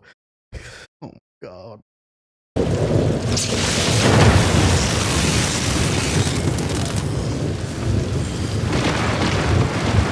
Let's see. What's my opinion on From Software fanboys?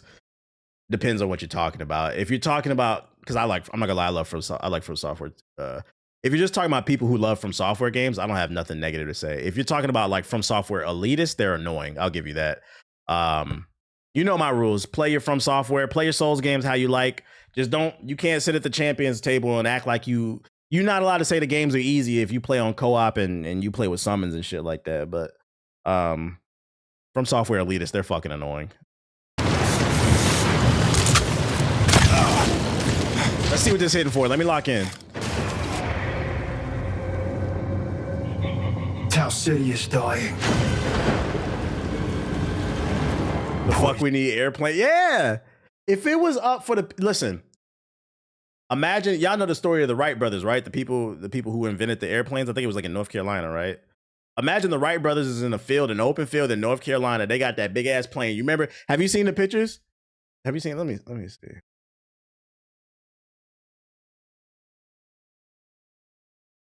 And in the very first planes, there were no seats. Like niggas had to lay on that shit, bro. Wright brothers test. Let's see. It was on the beach. Was it on the beach? Whatever. There we go. Oh yeah, you're right. It was on the beach. Okay, so yeah, this is them niggas testing the planes right here. If it was up to PS4 niggas, right? They would be standing on they'd be standing on the sand of the beach just hating, bro. What is that? You trying to fly? You trying to be like Ezio? Ezio already did that shit in Assassin's Creed 2. Like, first of all, nigga, that didn't happen.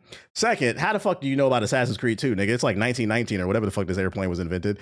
Third, but what do you mean? Like, that shit don't got no seat. It don't look comfortable. Like, I don't want to fly. Like, why we need that? We can just walk. We just got the car. Like, it just seemed a little bit unsafe, bruh. You would have never been able to go to, like, think about it. I want y'all to think about this shit, real shit, before we get back to Marathon. If it was up to a PS4, nigga, we would have never got planes. Society would have never advanced. And if we would have never got planes, you would have never been able to fly out that baddie that you love so much. Because we know y'all niggas is doing it. We know you simping. We know you simping. On Twitter, you lying, talking about you this Mac Daddy. We know you paying for pussy, nigga. We know. So if you haven't today, before you go to bed, say thank you, Wright Brothers, for inventing planes. Because of you, I've been able to fly out a bad bitch on fucking Spirit Airlines. But if it was up to PS4 niggas, they would not allow airplanes to progress technology. They want to stay the same, which is ironic because PS4s always sound like they about to take off. I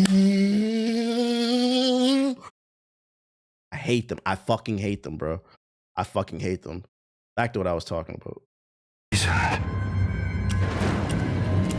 It's secrets.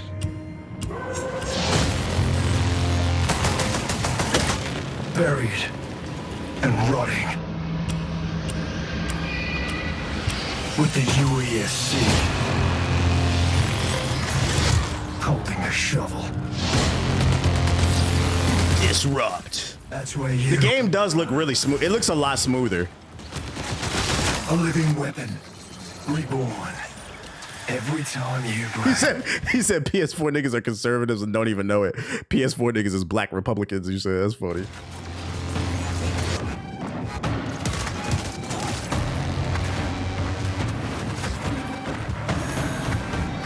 The truth is in your hands. Survive or die.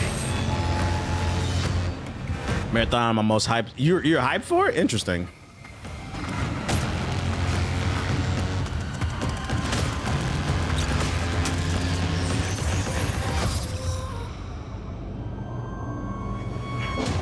Marathon's the Arc Raiders killer. I don't know about all that. Arc Raiders is tough to follow up. I don't know about all that. Until people get their hands on and the reviews come out, I don't know. What I will say is they've done a great job because Marathon had some bad press like 6 months ago.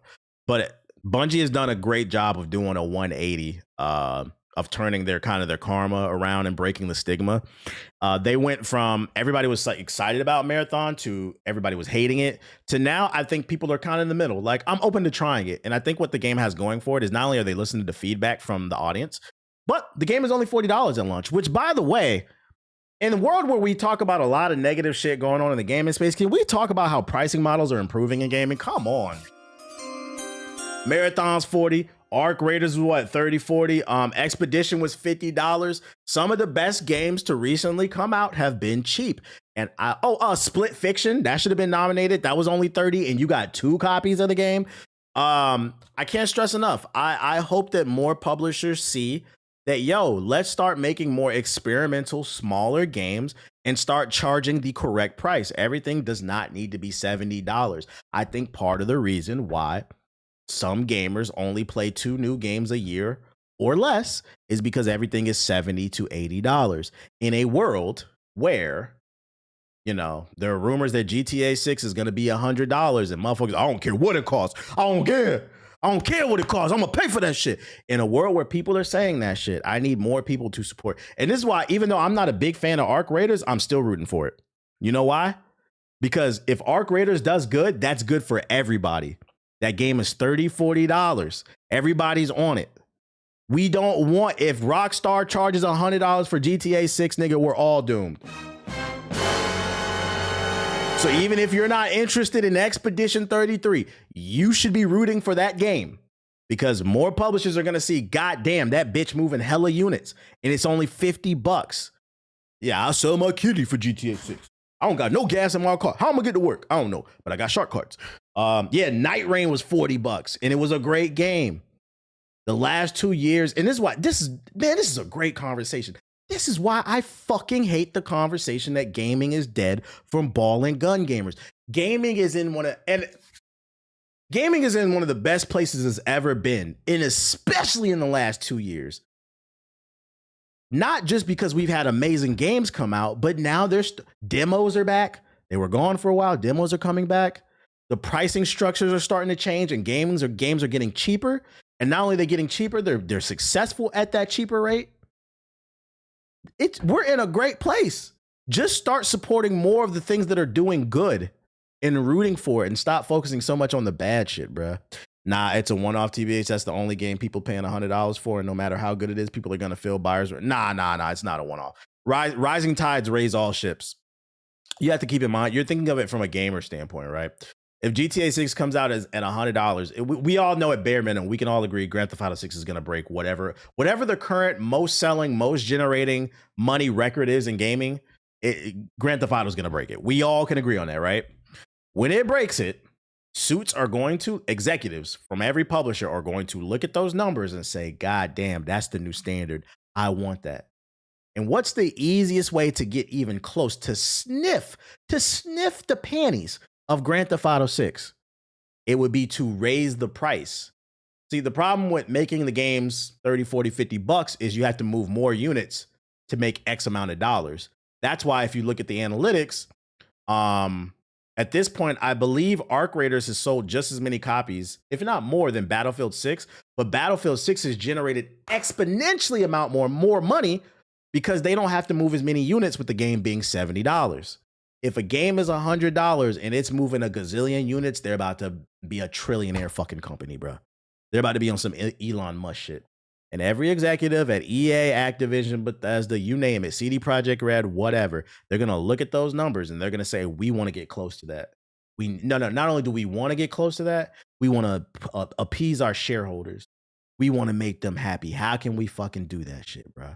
Battlefield 6 sold $99 editions. It did, but there's no way for us to know how many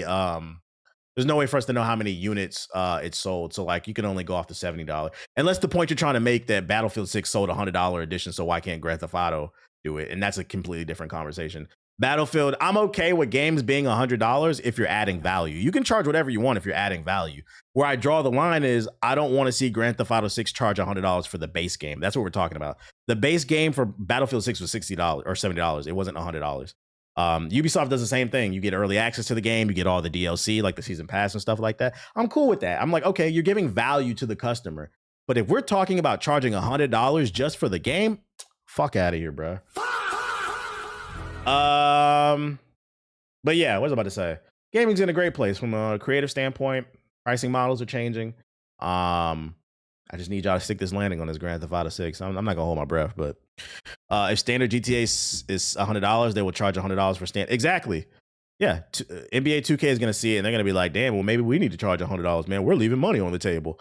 I unfortunately, I think because you don't have a greedy mindset, some of y'all don't understand how greedy these fucking people are. That's all they care about is them numbers, bro. Trust and believe. So yeah, that's the release date. That's the new trailer. What the fuck was this? What did I say? Oh, pre-order bonuses or some shit like that. I don't know. I don't care about this shit. 2K COD next. Niggas already buy the $150 2K just to play like 2 days early. Hold on. To be fair, I was one of those people that I didn't buy the 150. I used to buy the 100 edition. I didn't buy it this year. The reason I bought the $100 edition of NBA 2K over the last 5 years is because it came with the NBA League Pass. And that's what I mean when I say value. You got VC and you got the NBA League Pass. So you got to watch whatever NBA game you wanted besides local ones. To me, that was valuable. If you watch NBA, that was valuable to me. Now League Pass is trash now. And they also removed it. So I didn't buy the $100 version. They took the League Pass away. I stopped buying that shit. I just bought the base version this year. But I to be fair to them, as much as we hate on 2K, that League Pass was worth it. Because League Pass alone is like worth $100 a year. So you're getting that with the game. But it ain't there no more, so we ain't buying it. Bungie reveals Marathon voice cast and it's full of familiar names from Baldur's Gate 3 and Claire Expedition 33. Bungie has so far confirmed 30 actors making an appearance in Marathon's English voice cast at launch, but it hasn't yet revealed the roles they'll be playing. Alongside Jennifer English, fresh off the award-winning turn as Mael in last year's Expedition 33, Marathon also features fellow Expedition 33 actors Ben Starr and Tracy Wiles. Wiles, who played the Paintress, also portrayed Jahara in Baldur's Gate 3, and is joined by fellow Baldur's Gate 3 veterans Neil Newborn, Astarion, that's the vampire dude, right? I believe. And then Samantha, who played Karlak. And here's the full list of names.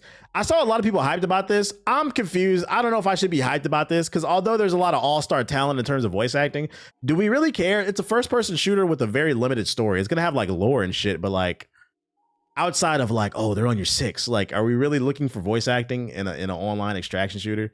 I don't know how excited we should be about this one. It's not a story-driven game. Ben Starr was Arthur in Warframe. You mean Arthur in Red Dead Redemption or Warframe? They gotta chill. I'm not paying $100 for Assassin's Creed, and luckily you don't have to. Putting the money into these aspects is a good thing. I don't find it interesting. It was going viral on Twitter, so I thought I brought it up. It didn't really do nothing for me because it's a multiplayer game, but you know, it did something for somebody. I think it'll have more lore and story than we think, and that's what I'm thinking. You're right, Vizard. You might be onto something. Maybe they're underselling the lore and the story aspect of the game, and the cast of voice actors is proving it. We're gonna have to see when the game comes out in March. I hope that's the case. I would love to see more, because I think the world they crafted is interesting. I think the next Assassin's Creed game will be free to play. I don't think so. There is a free-to-play mobile game in development called Assassin's Creed Jade, which takes place in China, but on console and PC, nah, that shit will never be free-to-play. I don't know if you know, but Ubisoft is poor. And I mean like really poor, nigga. They had to get bought out. Them niggas is think of like the ancient European days, the fucking peasants that worked on the farm with the hoe and the muddy ass clothes dangling on. Them niggas is poor. Assassin's Creed China, yeah. I'm pretty sure I covered this. AC Jade. There's gameplay out there. Assassin, because they did a beta test. Yeah, there's gameplay out there. This is from 2023. I don't know what the fuck happened to this game. It doesn't look bad for a mobile game. I don't know if I would play this on my phone, but maybe I would play it on my tablet with an Xbox controller, or like you could play it through an emulator on your computer. As long as the story is interesting. I mean, it doesn't look bad. I forgot about all this. Yeah, this one's gonna take place in China. When is it coming out? I don't know. It looks like it's far along in development, but if you want to watch gameplay, it's out there. I'll drop the link in the chat. They're probably trying to figure out how to monetize it, especially because Tencent bought out Ubisoft, and then Tencent is a Chinese-owned company, and then this game takes place in China. They're probably like, you need to figure out how to fucking monetize this shit, bro.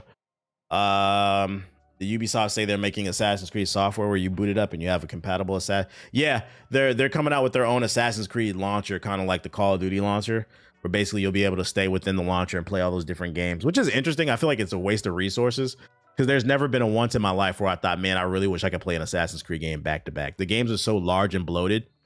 No matter how much I like an Assassin's Creed, like I feel like the last Assassin's Creed I thoroughly enjoyed was probably Odyssey.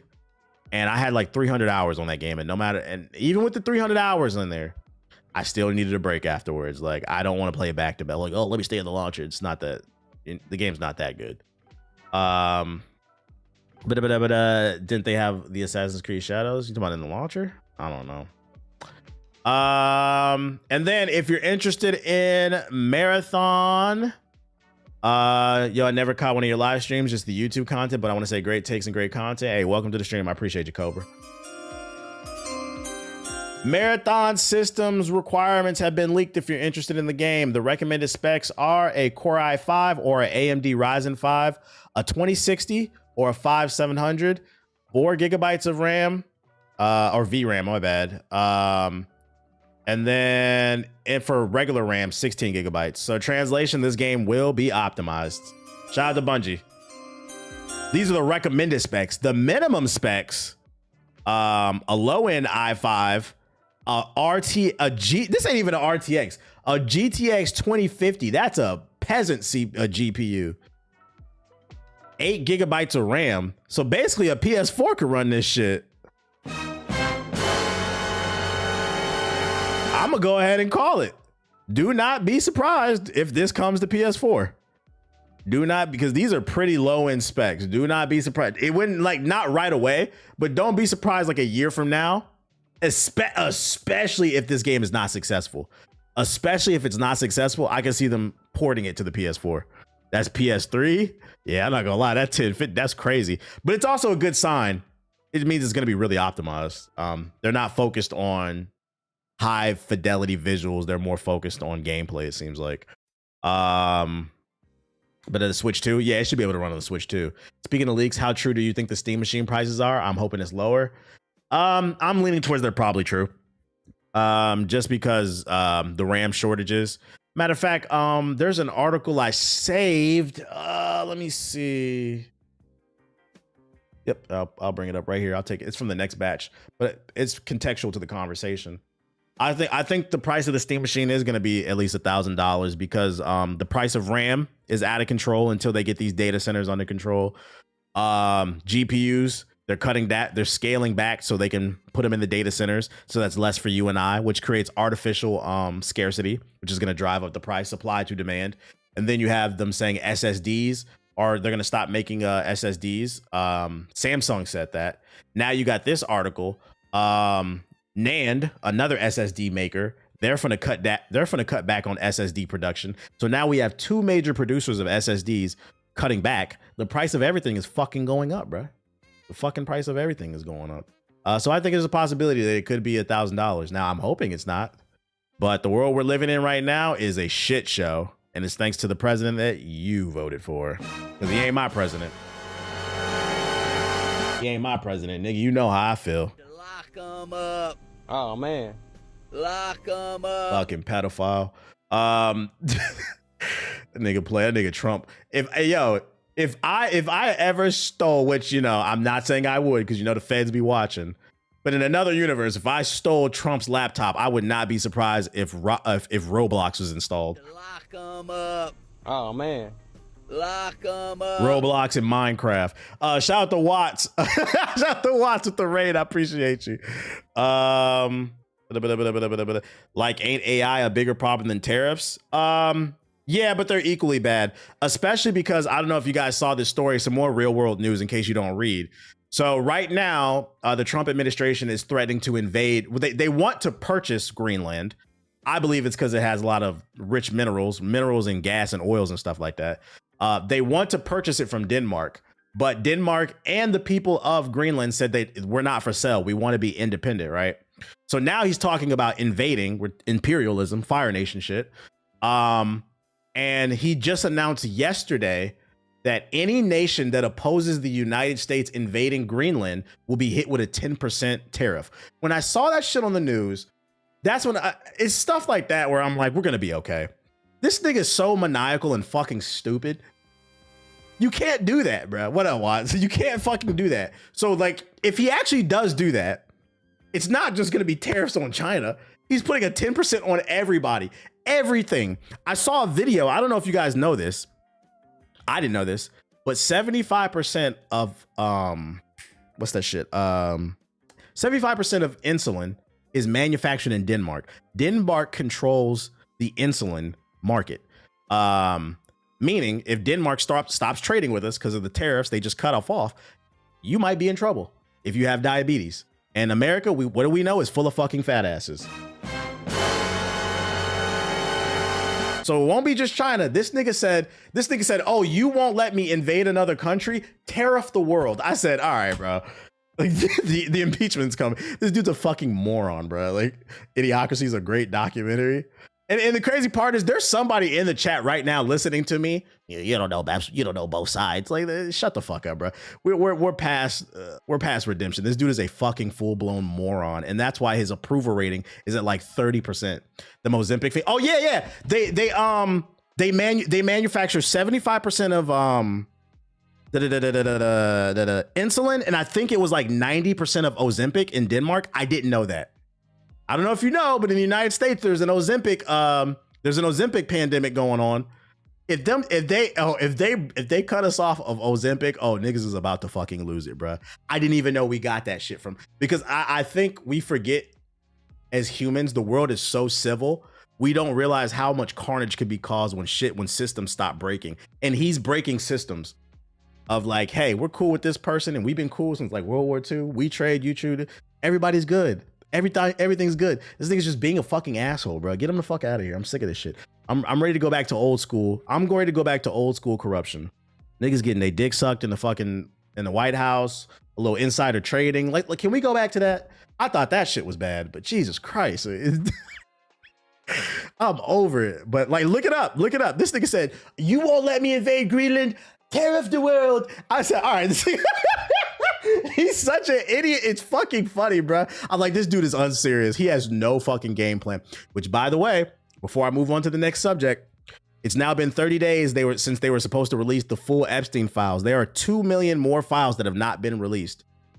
They are illegally not releasing those files. The court said this nigga should have been impeached, but the average American is so fucking stupid. This man is doing so much illegal shit and people are defending it. It's crazy. I'm getting off my soapbox. I'm done being an old man. He only care about the Nobel Peace Prize. This man, you don't get a Nobel Peace Prize. You're an imperialist, bro. You're fucking invading countries.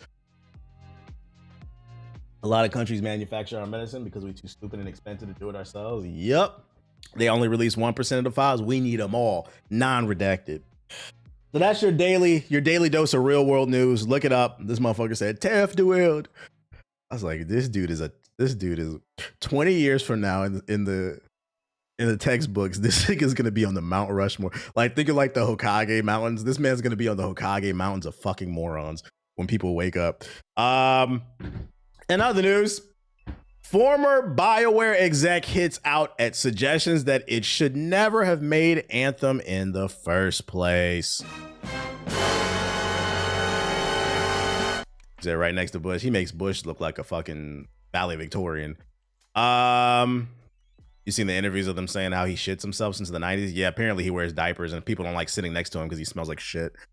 A former BioWare executive has criticized player suggestions that the studio should have never made Anthem in the first place.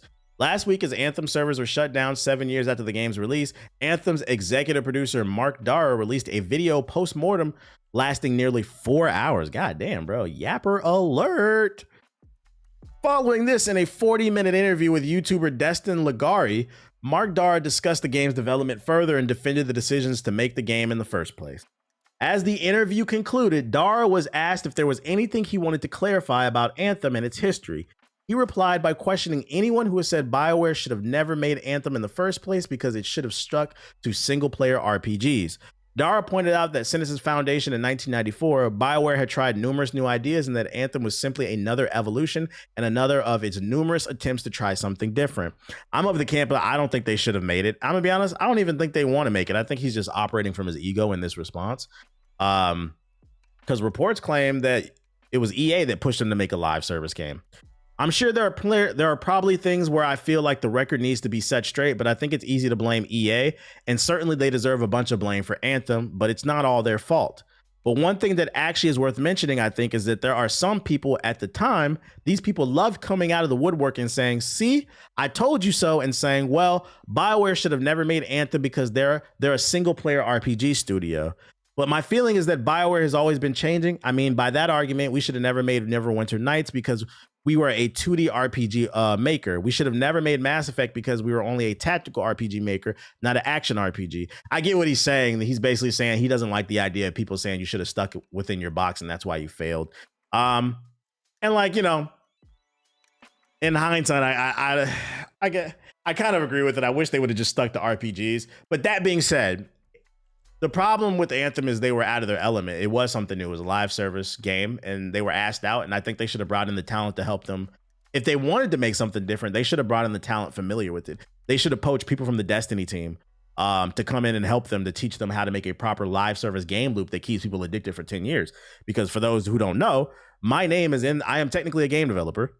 My name, as well as Ethos, because I'm not going to take this L alone, is in the credits of Anthem.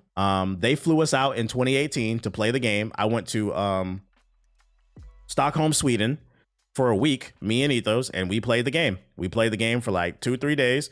And then after that, we played early builds. And then we sat and we debated for like 8 hours at a time in a boardroom about what we liked and disliked about the game and how to fix it. And not a single thing. This is the real issue. This is why I said I understand where he's coming from. He doesn't want to be put in a box. The real issue with Anthem is they just did not listen to the feedback. You said 8 hours? Yeah, I'm not even capping. We sat in boardrooms every day at the end of the play session for several hours at a time. And we had to share our notes and go over and discuss and debate what we liked and disliked. By the way, they flew out a bunch of Destiny creators, and they flew out me, Ethos. That's where I met Paris Lily, I think, for the first time, and a few other people. They didn't listen to a single fucking thing we said. And then we talked about it on the podcast. And then they had the nerve to put our name in the game. That shit pissed me off. I'm like, no, I don't want credit for this. I had nothing to do with this. You didn't listen to nothing I said, bro. So it felt like they just wanted us to come in and demo. Like, what was it fucking for, bro? They were on that toxic positivity bullshit. So I think where they fucked up is to meet them in the middle is like, okay, I respect the fact you wanted to come out of your box and try something new. But if you do, you should be a little bit more open to feedback because you weren't 100% sure, especially because when Anthem came out around that time, live service games were fairly new. At that time, the only thing that was really running was what? GTA 5, if you want to count that. Destiny. Apex had came out, I think, like in 2019. It was still fairly new concept that people were still trying to learn and get a hold of. Were the other creators added to the credits as well? Yeah, everybody was in it. Everybody. If you go on YouTube and look up Anthem credits, I'm somewhere in there. You'll find the Black Hokage and Ethos in there. We're in there. Yeah, Fortnite, all that shit. So like I get where he's coming from. I think the truth is somewhere in the middle. I think just stop talking about Anthem, dog. Just stop. It shoulda, coulda, woulda. It could have been great, but it is what it is. I played Anthem years later, and it had some really good parts. It had good things going for it. I thought the flying mechanics were good, and the prime and detonator series when you did it with friends, it was fun. It's just everything after that wasn't. It wasn't enough boss fights. So like the fights just kept repeating itself. There weren't enough different environments. There wasn't good post game support. That was a really big issue. The grind for like rare weapons was boring. They fucked up on the main gameplay loop. Mind's Eye was better. Nah, Siggy, you're wilding. Now, see, that's where I draw the line. Nah, Mind's Eye was not better than Anthem. Mind's Eye was not better than Anthem. At least Anthem was a functional game. The story was ass. Yeah, there was no end game. The story was ass though. Crazy how BioWare fumbled the story, I guess. I think my theory of why this is the same thing. My theory of why Anthem and BioWare fumbled the story is I think they were so focused on trying to figure out the main gameplay loop, they forgot that they were a studio known for telling stories. I think that's what happened. But there's no way for me to prove that shit. And then last but not least, in news nobody asked for, exclusive, Ubisoft is developing a turn-based tactic game set in the Rainbow Six universe. Ubisoft is developing, this nigga Siggy just saying shit. Ubisoft is developing a new turn-based tactics game set in the same universe as Rainbow Six Siege. It was said that the new Rainbow Six Siege game is likely 1 or 2 years out, but it's aiming to be released as a current generation console title for the Xbox Series, PS5, PC, and possibly the Switch too. Two sources have knowledge of the game said that the camera is a top-down view, somewhat similar to Diablo 4 or XCOM, and we'll see the player take control of Rainbow Six Siege operators. One source said, just watch some XCOM gameplay if you want to get an idea. I'd say it's an updated version of that with cinematic cutscenes and so on. Its gameplay loop was said to be similar to Rainbow Six Siege in a lot of ways, where the players would have to select different operators based on their skills to raid buildings, save hostages, and etc. The total time of the game was said to be aiming at approximately 25 to 30 hours, depending on the player skill, but that could change if gameplay content, cinematics, etc. are cut, it was said. And I'm tending to believe that this rumor is true because, friendly reminder, guys, Ubisoft also made that, what was that game? Ubisoft Mario XCOM. Ubisoft also made the Mario Rabbids game. Yeah, what was that shit? They made this game. Yeah, Mario Rabbids Battle Kingdom. This is an XCOM clone with Mario, which, by the way, it's actually really good. I would say this is one of the most slept on Ubisoft games. It's actually really good. Mario Rabbids Battle Kingdom. So I have no doubt in my mind that this will probably be decent at bare minimum. My issue is the leaker says, just imagine XCOM. what are you doing different from other tactical games? Yeah, and then on top of that, it's such a niche market. That's one of the reasons why people hated that Marvel Midnight Suns game, because it was a tactical game. And then also you got like got Fire Emblem coming out. Like, who cares about this shit when Fire Emblem's coming out? I think the only way this game gets by is the story's got to be fire, because it sounds like from a gameplay standpoint, they're not pushing any boundaries in terms of tactical. I have that Mario game and I haven't played it yet. You should play it. It actually is really good. I remember when I played that game early at E3 the year it was shown, the first one, and I remember leaving. They were like begging me to play it. I was like, yeah, what the fuck, Mario XCOM. And I remember leaving. I was like, oh, I'm actually impressed. Like, this was actually really fun. Marvel Midnight Suns is underrated, so I've heard the people who actually played it. I got it on the Epic Game Store. I just haven't gotten around to playing it. I believe. Oh no, I got one more. I got one more for you. Are we playing? Are we on a game? Because I'm almost done, Siggy. Are we getting on a game? All right. I'm a strong. So for the next batch of articles, we got a video. Yep, got the invite. Bet. For the next batch of articles, we got a video that came across my TikTok For You page that's going viral.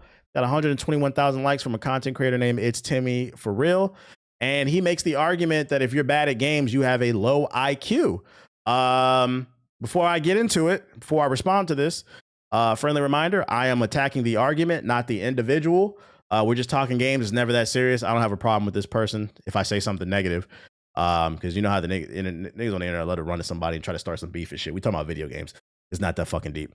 But let's hear what he has to say about being bad at video games. I'm a strong believer that there's a significant correlation with your gaming skills and your IQ. Like, what do you mean you've been playing a game for X amount of months and you're still buns? And I can say this from experience because I have a friend that's shit at every game we play, and bro, he's not the sharpest tool in the shed. I'm gonna just leave it there. Like, isn't the definition of insanity trying to do the exact same thing and expecting a different result? Like, how is it so hard to adapt? I need an answer for this. Like, somebody who's a shit gamer, give me an answer because I'm not understanding. I'm a strong believer. All right, so you heard it. Pretty straight and simple. He thinks if you're bad consistently at video games, you have a low IQ. And I'm here to say, believe it or not, I disagree with it. First of all, if you genuinely have a high IQ, you know that intelligence is relevant to whatever you're talking about, right? An example being is somebody can be a smart mechanic or a smart engineer, or, you know, they could be like a great dancer. Like, everybody has a specialty in something, right? So when you talk about that, you're like intelligent. So just because you're bad at games, one thing does not mean you have a low IQ, because somebody can be bad at video games and also be a doctor. You see what I'm saying?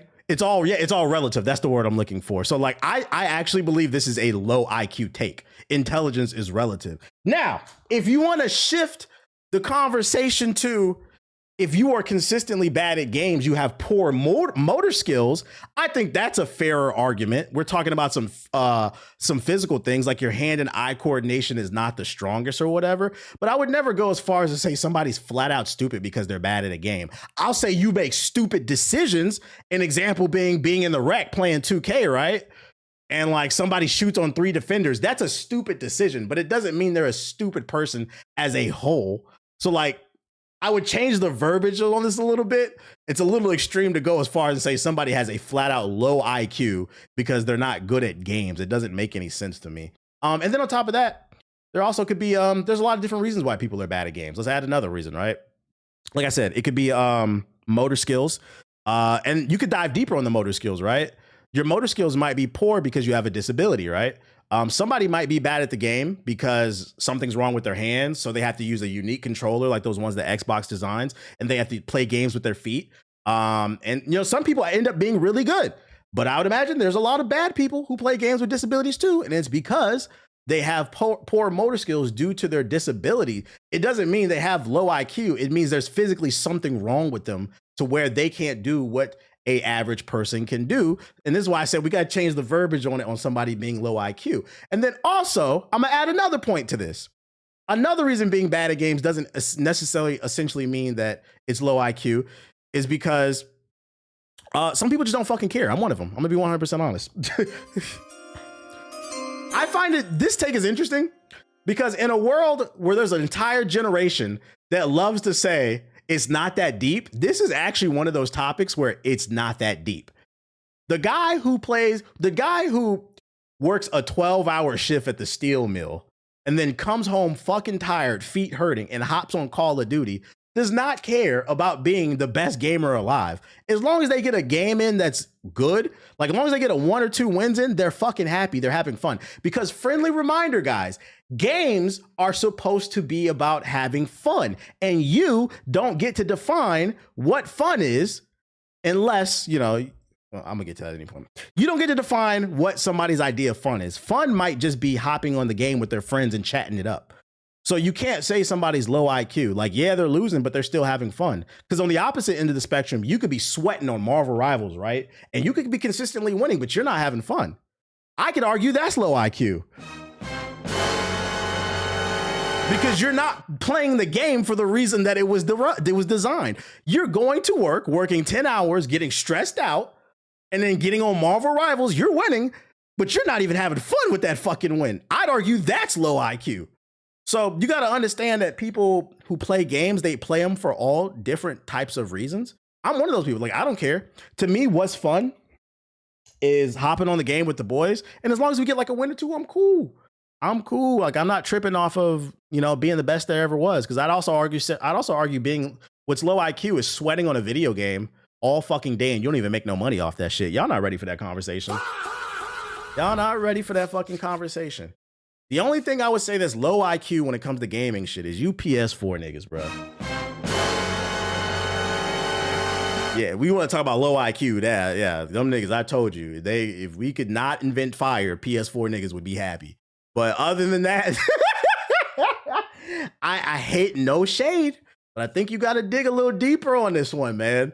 Being bad at games does not equal you have a low IQ. I think that's actually a low IQ take because intelligence is relevant to whatever the fuck is going on. I would never go as far as to say that somebody is a fucking complete moron because they're bad at Call of Duty. I would say you're bad at Call of Duty and that's it. This is one of those situations where it's actually not that deep. Sometimes I just want to enjoy the story and not worry about dying. Ding, ding, ding, ding, ding. The most important thing when it comes to video games is having fun. If you're having fun, you're winning. That's my end statement, guys. Bro, someone could be good at one game and terrible at another. So then what? Exactly. You could be great at one game and bad at another. It doesn't mean you're low IQ, bro. It's just some people are naturally better than others at certain things. That's, you know, some of that is genetics. Some of that is nature versus nurture. But in the case of like video games, this is actually one of those situations where it's not that fucking deep. I think he's trying to equate game time to not getting better, but it's still a bad take, pretty much. Shout out to Bryce with the super chat. Have you heard about the Chinese YouTuber that made a custom console? Yeah, I tweeted about that shit. Let me see if I can go find my replies. I saw it. I remember talking about it in the group chat. Shout out to JG hitting the nene. This video was really cool. Pump it up. Pump it up. Just blaze. Pump it up. Shout out to Jack and Dexter. Let me do my thing. I mean, do your thing. Let me do my thing. Move that thing, mommy, move that thing. Come on, move that thing, mommy, move that thing. So do your thing. Let me do my thing. Pump it up. Anyways, people are experts in different fields. This is not a new concept. Nah, facts. Like you wouldn't, like somebody who plays basketball, right? They bring their friend to the basketball. They bring in the LA Fitness, right? They're a soccer player. They cannot hit one single jump shot in the next hour. I would not call my friend a fucking moron. I would say they're bad at basketball. He's a soccer player. That's what I like. What are we fucking talking about, dude? Now you niggas who go and vote and don't read anything about policies, you just vote all vibes, that's low IQ. But y'all not, it's crazy to me that niggas will hop on the internet and be like, yo, you're low IQ if you're bad at NBA 2K. But you won't call your man's low IQ for watching that red pill shit. You won't call him low IQ for going in that voting booth and voting off a vibe like Trump's just fucking funny, bro. It ain't funny now, is it, nigga? We about to invade. We bomb Nigeria. We're about to invade Greenland. We overthrew a government in Venezuela. It ain't funny now to tear up the world. Like, what are we talking about? Yeah, wrong priority. Y'all niggas got to grow up, dog. Y'all got to grow the fuck up. Where that tweet at that I was talking about? I know I saw that which, by the way, I saw this tweet. Shout out to Video Game History. 2007 was a good year, chat. He bombed Nigeria. When? On Christmas, nigga. Look it up. He did it on Christmas because y'all was distracted. Look it up. He bombed Nigeria to save the Christians or some shit. Halo 3, Super Mario Galaxy, the Orange Box, and my GOAT. 2007 was a good year, bro. What's my go-to site for news when it comes to gaming? I have like a list of like 100 different websites. I don't have one in particular. Where the fuck was that goddamn tweet about the PlayStation shit? I know. Oh, I'm looking in the wrong site. No, I'm not. I don't know where it's at. I know what you're talking about. I can't find that shit. Did I pass it? There's a woman that that modded a Switch, a PlayStation, and an Xbox into one device, and I know I replied to the tweet. But, oh wait, I know I uploaded a meme to it. Maybe I can go to my media, go to my latest media and see if I can find it. Is this the one? No. Did it get deleted? Yo, that tweet might have got deleted. It's not, it was a Naruto meme. They might have deleted that tweet. That's why I don't see it. I saw the trailer and it might have got a link to the video because I just need the video. Let's see. Modded. Oh yeah, I found it. Somebody else uploaded it. I got it. This is what they're talking about. A Chinese modder combined the PS5, Xbox, and the Switch 2. Surprised it took this long. 屏幕上的画面是 PS5， 接下来就是这台主机最神奇、最重要的一个按钮，就是顶上的这个三角。Yo, no bullshit. I think that tweet that I responded to got taken down by the Nintendo Yakuza because the one I responded to had like 50,000 likes. This is a re-upload. 屏幕上的画面是 I joked. I was like, I think Nintendo gonna take this shit down. 接下来就是这台主机最神奇、最重要的一个按钮，就是顶上的这个三角，按一下它。I don't know what the hell she's saying. 灯光变成了绿色，屏幕的画面。Oh, she's saying she hit the button and it switched from PlayStation to Xbox, so it's all built into that basically. Xbox 再按一下。It's a modded console. 红色，屏幕的画面。 Switch. 变成了 Switch 2的画面，是不是超级神奇？ Not gonna lie, this is cool to see. 我觉得简直太方便了。那我们现在 So the question is, like, let's say they sold this case and you could load your PlayStation, your Xbox, and your Switch into one device and then switch it all. Would you buy this? Like, let's say it's like $50. Would you buy this? It's basically got like HDMI. I mean, it's basically an HDMI switcher, basically, just in the form of a console. I'd be worried about heat though. Does it have proper airflow? Copping it easy. They say the power supply is like 250 watts. Need that through PS3 360, bro. Just get a PC.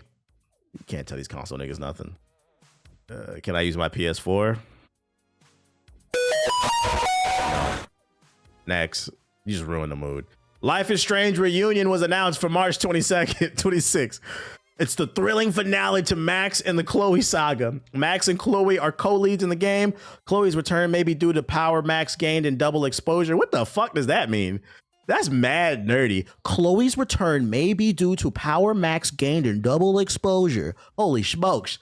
Chloe is now the touring band manager of band Drugstore Makeup. Max rewind power is back. She can now stay in the past from Polaroids. Whether Chloe lived or died, or whether she and Max were friends or lovers, or choices you'll confirm as you play. In the future, you'll fight for the chance to build. More to share on characters and other stuff later. And then we got some first screenshots. I don't know what any of this means because I played Life is Strange episode 1. I just couldn't get into this series, but I know people really love it. Did you not play double? I didn't get to play the double exposure. I don't know what it is, man. I just can't get into the teeny bopper stories. It's just not for me. It's the same reason I couldn't get into Persona. I'm not trying to hear none of that teenager shit. And to be fair, I don't want anybody thinking like I'm picking on games. It's really a me thing. It's the same thing with anime. It's certain animes where like, if it takes place in middle or high school and I see some weird shit, like it rubs me the wrong way. I'm like, get off of it. You guys have a good night. Peace out, Bulky.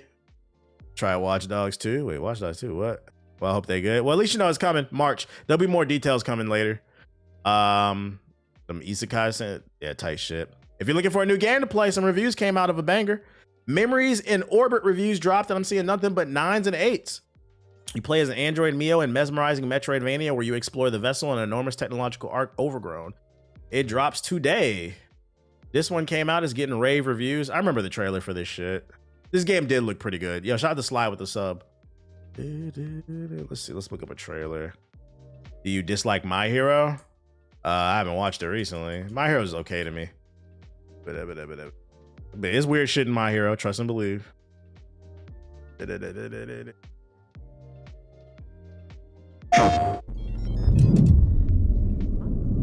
Playing it now, it's great. Okay. Finds among withering stars. And then there's you again. Will you do it, sapling? Will you give back? Focus Entertainment. You know Focus Entertainment? Many generations ago,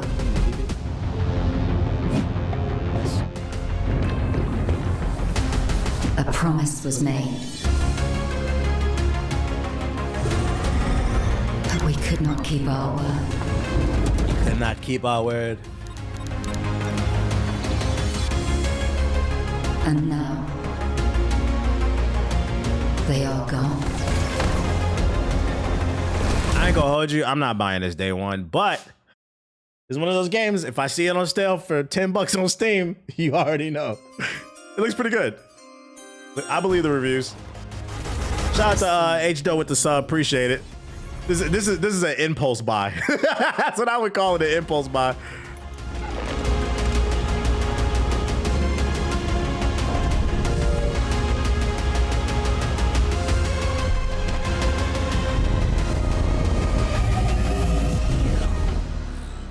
It's like $20 right now at launch. Bet, that's perfect. So on Steam sale, it's a high probability it'll be $5 or $10. It'll be pretty soon. You just gotta be patient, man. I'm not in a rush. I got too many games to play. Other news. Nintendo's not happy with Sega's mascot. Nintendo allegedly expressed dissatisfaction at Sega during the development of Mario and Sonic at the Olympic Games after seeing Sonic's foot placed ahead of Mario's. The incident had come to light in an Arcade Attack Retro Gaming Network interview with Sega veteran Rurouni Hasegawa, who worked on the Wii and Nintendo DS Sports Minigames Classic ahead of its release in 2007. According to him, Nintendo insisted that Sega changed the artwork to be used for the game's cover that depicted Mario's foot placed behind that of Sonic. This is fucking hilarious. This shows you how petty Nintendo is and how overprotective they can be of their IPs. Because to be fair, Nintendo, I hate to break it to you. You know, I love to rag on Sonic fans, but Sonic is beating Mario in a foot race. Like, it's not hard to believe, and like they're damn near equal. It's not hard to believe he might have his foot a little bit ahead of the plumber, the fat ass plumber. Like, okay, we get it. He gets a Tanuki suit. He's not faster than fucking Sonic. This motherfucker turns Super Sonic and whips him through the air and shit like this. Motherfucker is Super Saiyan. Yes, he's faster than Mario. Ooh, big whoop. No kid cares. It's little shit like this that makes people hate Nintendo. The way they're overprotective with their IPs, shutting down fucking emulators and shit like that. Like, bro, get over it. Grow a pair. That's fucking funny. I thought that was just a funny story worth sharing.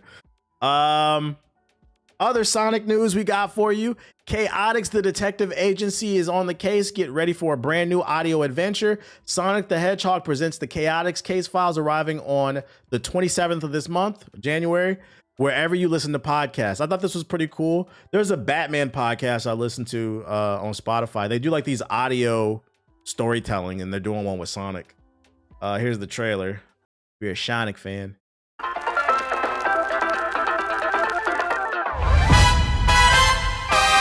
The world of Sonic the Hedgehog has been thrust into a not-so-dark, not-so-stormy, hard-boiled detective story that like old radio plays? Yeah. This show has it all. Massive mystery. By the way, there's a big mysterious package out here for you. Investigative intrigue. Chaos erupted at the City Museum this morning when an unidentified red intruder burst in and stole a priceless relic. Guys, I found something. Thrilling action. Watch out, Charmy! It's gonna try to flatten us! Well, if that thing hits either one of us, we're pancakes. Sonic fans are about to become insufferable after this. Guys, stop. I gotta go warm up my Hot Pockets. The Sonic mystery's starting tonight. It's Friday. Come on, everybody gather around the campfire. They're gonna tell a spooky tale with the Chaotix team. I'm gonna try and sting its head. No, Charmy, wait! Niggas gonna be listening with their ear against the radio and shit. No, stop, Mr. Robotnik. Don't do that. Saxophones. Lots of saxophones.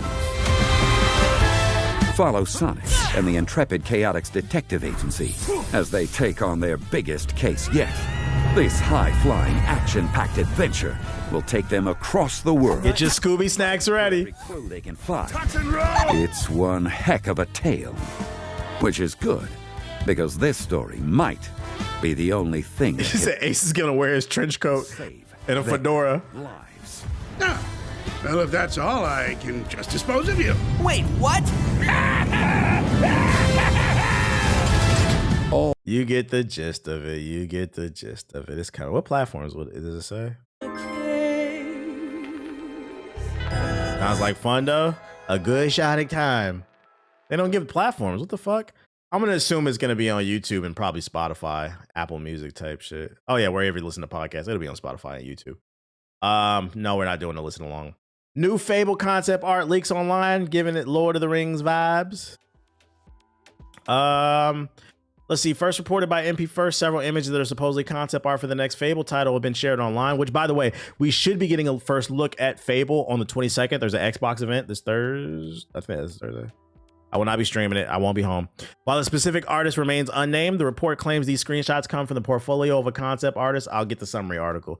Who previously worked on highly anticipated titles, and these pieces reveal stunning locations, visuals, and elements from the world of Avalon, including the design of small and large cities, glimpses of the sewer explorations, and all that other shit. Here we go. Here's some leaked images right here.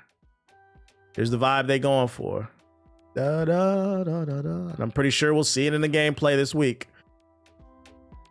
Sonic voiceovers are funny. Old school. I like the aesthetic of the game. I'm hyped too. I'm hoping this game is good. I'm hoping it's good. But I don't know if you covered it already, but you saw the marathon. Yeah, I talked about marathon already. Game of the year soon. I hope it's a game of the year contender. So there's a look. You'll get a full gameplay reveal this Thursday. You can play The Witcher 3 in multiplayer now.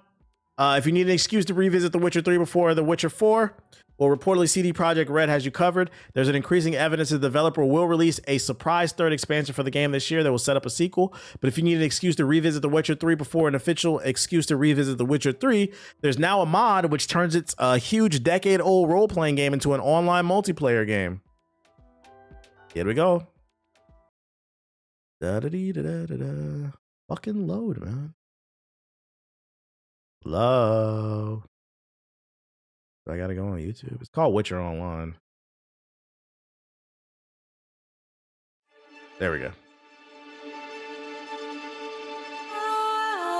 Have you seen anything more regarding High Guard? Ain't that shit dropping in a week? I haven't seen anything, but I wouldn't worry about it.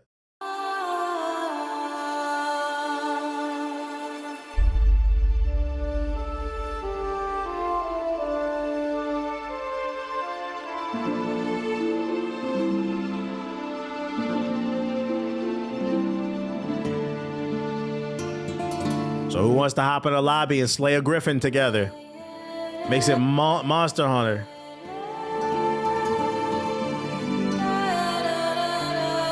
Was it The Witcher 3 on PS4? It was. The Witcher 3 is an old game. It's 10 years old. Like, what do you do besides walk around? Just walk around? They just walking around. Fight a griffin.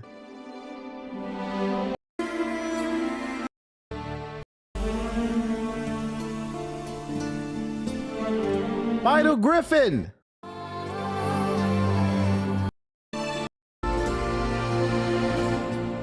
This mod is not selling me. They didn't even fight a fucking griffin. I don't know about this one, chat. You might have to look into here. If you want to try out the mod, I'm gonna drop the link here. Nexus mods. You're gonna have to find out for yourself if you can fight a griffin, because all I see is walking around. Yeah, just guys being guys. Apparently, there's the link to the mod. Witcher slop. I saved this. I saw this on the timeline. I just wanted to briefly touch on this.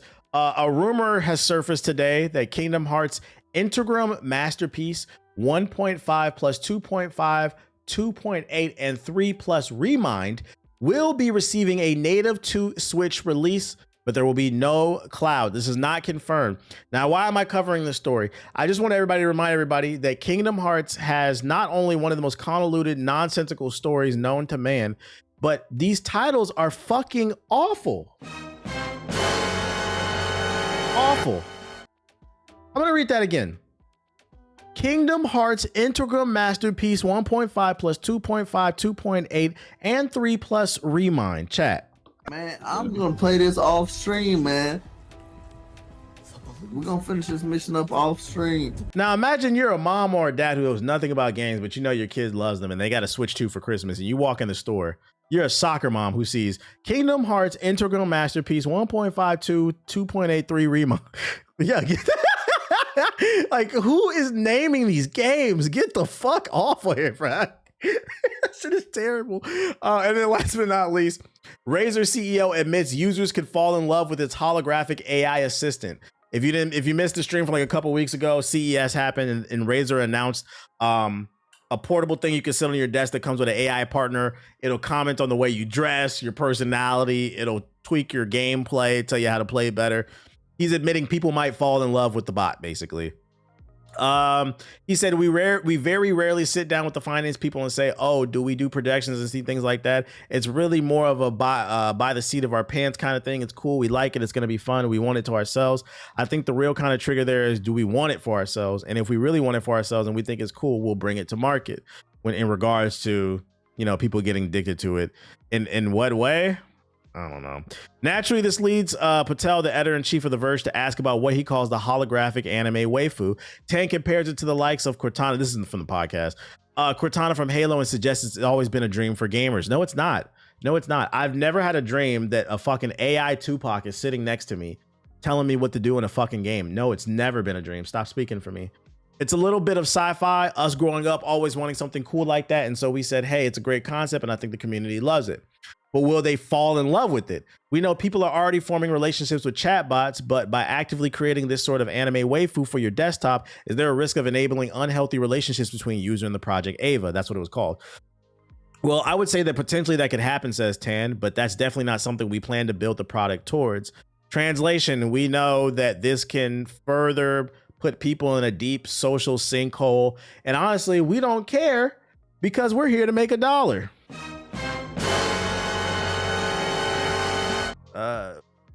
At least they're trying not to do it, but Elon is actively trying to do it. They push that waifu shit and they say, oh, you could be the girlfriend. Like somebody, I hate to break it, statistically speaking, there's about 1,000 people between YouTube and Twitch right now.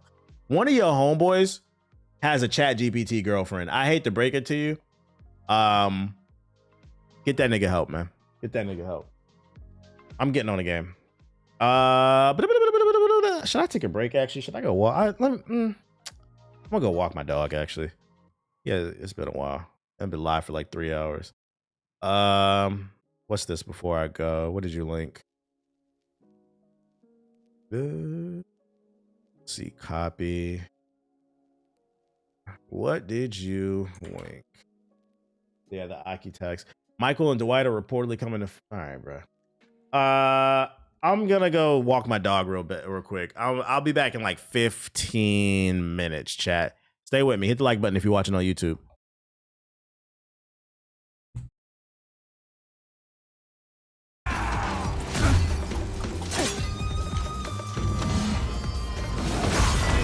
Oh, that's fire. I'm Azula.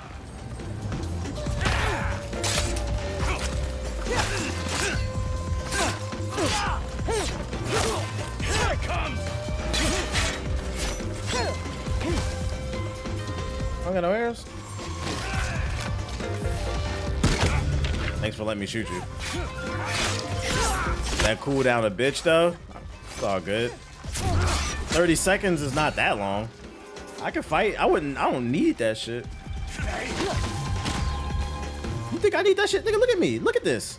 Nigga, you see what I'm doing? You think I need that shit? Like the whole game without that shit. I'm a superhero. About to say I just finished watching your VOD about GTA and getting delayed, and then right after I got a GTA ad. I seen somebody leave a Native Americans fuck with blacks hard. We have a common enemy, that's why. We have a common enemy. That's why. So, tablets, they shitting on the shit that's over here in the United States. I seen a video last night. They got a Huawei phone with a triple fold. iPhone ain't even made a fold. They got a Huawei phone with a triple fold. I said, what the fuck? That bitch is a whole tablet. And then you fold it and it's thin. I said, oh my God, bruh. I said, don't be fooled, bro. We live in a, they be talking about China as a don't get me wrong, China ain't perfect. Twitter would tell us to start, but they be talking about China as straight propaganda, communism. No, we live in a propaganda state too. They lie. J_Smooth 17 tipped $10. Just wanted to show some gratitude to the streams. I appreciate the donation. This past year, being unemployed and the loss of my pops. Shout out for having a job. R.I.P. to Pops, and I appreciate the donation, big dog. Thank you. China's EVs is cooking right now. Yeah, they EVs is cooking. I want one of them Xiaomi. Oh shit. Oh, from the clip of Z collab? He was right below him. He jumped off the building though. So no. You really think about that. If the guy is still below you, you said you jump off the building, he's not gonna be below you no more. I mean, but right below you is not a call out when there's 50 million cars right in front. You say he's right below you. Literally right below you. I want him killing the guy right below you. The funny thing is, I didn't even say anything. You let the child get you riled up. I didn't even say anything. They're fucking morons. They're fucking stupid. Tony, we gotta run after this. They're fucking idiots. You turned into Dottie from the Wild Thornberry.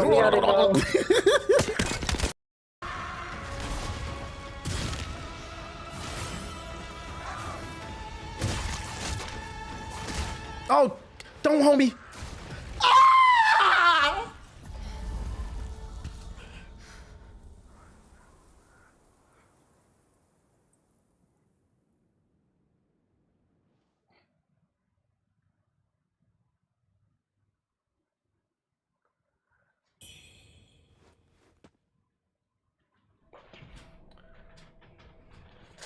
I'm banning anybody who clips that. I'm banning anybody who clips that, man. That's fucking bullshit, dude. It's not right.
God damn, did a nigga run out of clips or some shit? How long the screen been black? God damn. Yeah, they redacted the clips. I hope it wasn't that long. My bad. It stopped after the 4th clip. This shit don't work. That's why I hate technology. This shit's supposed to make our life easy. I'm coming. DEIS app is fucking bullshit. I'm back in. Yeah, the PS4 niggas got me. Never that. They can never get me. They don't got enough money. They don't have enough change to get on the bus. They got a PS4. Shout out to Jonathan with the super chat. All right, we finna run a few games of this this motherfucking Battlefield. I know they waiting on me. They waiting on the top shooter. We got an update. Oh my god, is it big? The real black ass stream. That shit. Fucking update. That shit played like 6 clips. My bad, man. My bad. It never works when I need it to. Like right now, there's an update and it's not downloading. If I would have known there was an update, I would have been downloaded this shit. What this update for? There we go. 27.9 minutes. Oh, it's only 600 gigabytes. It should be pretty quick. Anybody know what this is for? I keep saying I'm gonna reset my router and I still haven't done it. I need to because my internet's been acting weird. I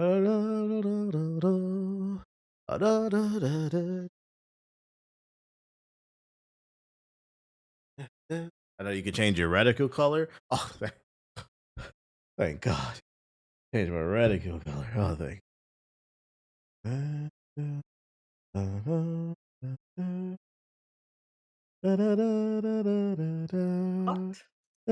you're good. Are we back? Yep, you're back. What'd you do? Nothing. You got them rabbit ears or something? Bro, Surely? fuck me. Surely it's not like Warzone and it's not going to reset every time you. This patch is going on. This a real black ass stream. A real black ass stream. Let's see. We never gonna get that Silk Song first impressions. I'm gonna get around to it. Chill, chat. It's a Metroidvania. Chill. Don't let a Silk Song nigga hear that shit, bro. Oh shit, it's a fucking Metroidvania. It's just like the other one we just covered, the Mio one. Different character though. Let me get some run down some long hallways and jump on some shit and backtrack for some shit I don't want or need. All right, let's see. Play. When I start the fucking computer up. I don't know how to make those not start up. It depends on what it is, but it's probably something in the app settings. There's a guy right here. I have no guns, so I can't really do nothing about that. Check your settings. Probably in, like, the specific. If you told me what the specific stuff was, I could probably help. Check your settings. It's maxing everything. Yeah. The new bugs and glitches. That's why I just texted you. Boy. We gonna see. PC is mod maxing. Damn, it's literally. Fucking game. Okay, well, that's good to know. Doesn't explain Expedition. There's people in here. That's the problem with live service games. You're always one patch away. Yeah. They're shooting. They're moving over, yeah. Oh, they're fighting. Oh, they're close over here. Oh, one just got. Oh, they're pulling up, yep. You should definitely load slower. You got another one, Maya? No, there's another one. There's another one. Right here. We're on the way. Oh, they're trying to paint a target on this. It's okay. One is way. There's two of them. Was he far? One is over here, and there's one way up in the oil fields over here. I got one. I finished one, I think. Where's the one that killed you, though? He was on the hill, like by the reading. Oh, he was far. Yeah. It's okay. I'm back in like 10. Or one's close to us. For this season. West. Over here. He's trying to paint us again. Damn, everybody got airstrikes with us. The paintress. That's what it is. Bro, I can watch Clea. Behind us, or somebody landed on us. You said you washed Clea? Yeah, I did. Gee. Honestly, like, yeah, 45 minutes. I can't believe that.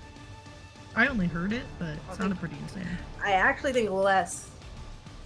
There's people That's landing my over shit here. crashed in the middle. I am not trying to. Oh my lord, this game. Oh yeah, my shit is all on ultra. I don't even remember what I had it on. Put it on like medium.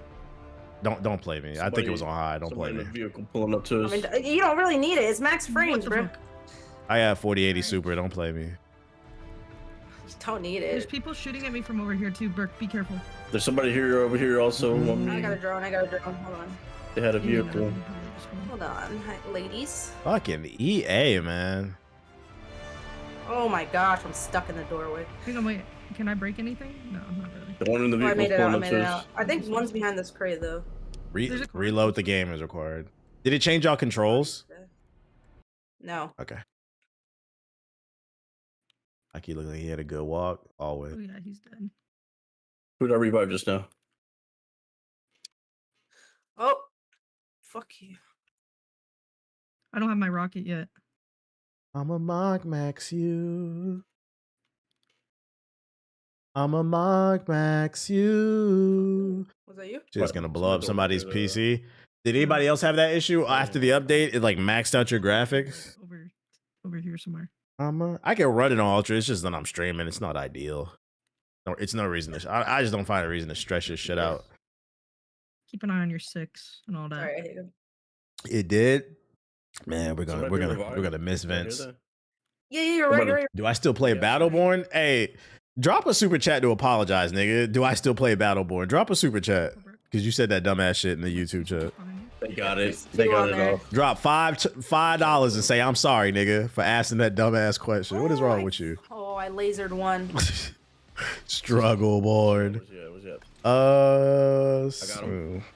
Nice. There's one more. There was No, only they two, I'm landed. pretty Yeah, sure. they landed. They landed. There's somebody landing. Free on us. gift. Oh my, you got. I'm not going to the Oh, store. There's the other one over there. I did get down. It was in your Steam library. You got a defib? Nigga, Yeah, why are you all in my life? How you see shit that I didn't even know I had that shit? That's funny. This nigga all in my Steam library. More people are landing on us. Let's go. Good shit. I have shield on me if you need it. You play it? Let me ask you. You play that shit? I hate that it doesn't apply all. Somebody landed on us. Behind us. Behind us. Behind us. I'm with you. They jumped me in the vehicle. Oh shit. I have myself muted. They can't hear me. Yep. They're pulling up to us right now. So you guys can just listen and imagine what they're doing. He went and did a donut. Hey, while we wait. Yeah, he library watching. That's crazy. We got a Steam stalker in the chat. Have y'all tried Quest chips before? Them dresses, I tried them. They fire. I got them at Costco. I seen them at CVS before, but they had the big bag at Costco. I said, fuck it. That guy. I went to Costco the other day. He didn't want any part of this. They're protein chips. They're actually pretty fucking good. And they're low in carbs, bro. They're good. Like for a health snack, like they're pretty good. They're way better than the average shit. I was like, all right, we're gonna have to add this to the routine. Yeah, I got the nacho cheese ones. They actually pretty fucking good. I'm not gonna lie. You only 6 years late. Hey, it is what it is, man. Better late than later. Very low net carb, very low. I was surprising. I was like, you could tear the bag up and be fine. The chili lime ones looking alright. I gotta find the ranch joints. I love ranch Doritos. They almost taste like Doritos. Like the texture is just a little bit drier, but in terms of health food, it's about as good as you're gonna get for the low carbs. It's a good trade-off. We'll see. But if you ain't know, Are there people here? they got them at Costco. They got the big bag now. Pull up to you right now. To your right. One's right next to If me. you're looking for something to munch on with less carbs, you know I'm a munch. He's like on the other side of this car. That was feeling you, nigga. I went on the other side. Might have to invest. Quest. Quest. Big Quest. No. Quest love. Behind me. Where's this? Oh, there was two. There was two. Get him. Oh my god, this guy does not shoot. He's hecka cooked. That's tough. A lot of good comic books coming out this week. Last week was light. I only got Null, but let me see. I think there's like 5 I wanted this week. It's been a light few weeks for me at least. Why the hell they put us all the hell out here? Oh my lord. Let me see. They got the Quest frozen pizza too. Like a health food pizza. Okay. Dorito point, yeah. Oh, Yeah. Batman, Superman, World's Finest, 47. Oh, the new Captain America looks fire. First appearance of Captain Kingdom. First appearance of Captain France. First appearance of Red Widow Russia. First appearance of Star from China. It's a bunch of like new characters. The Captain America's been fire this run.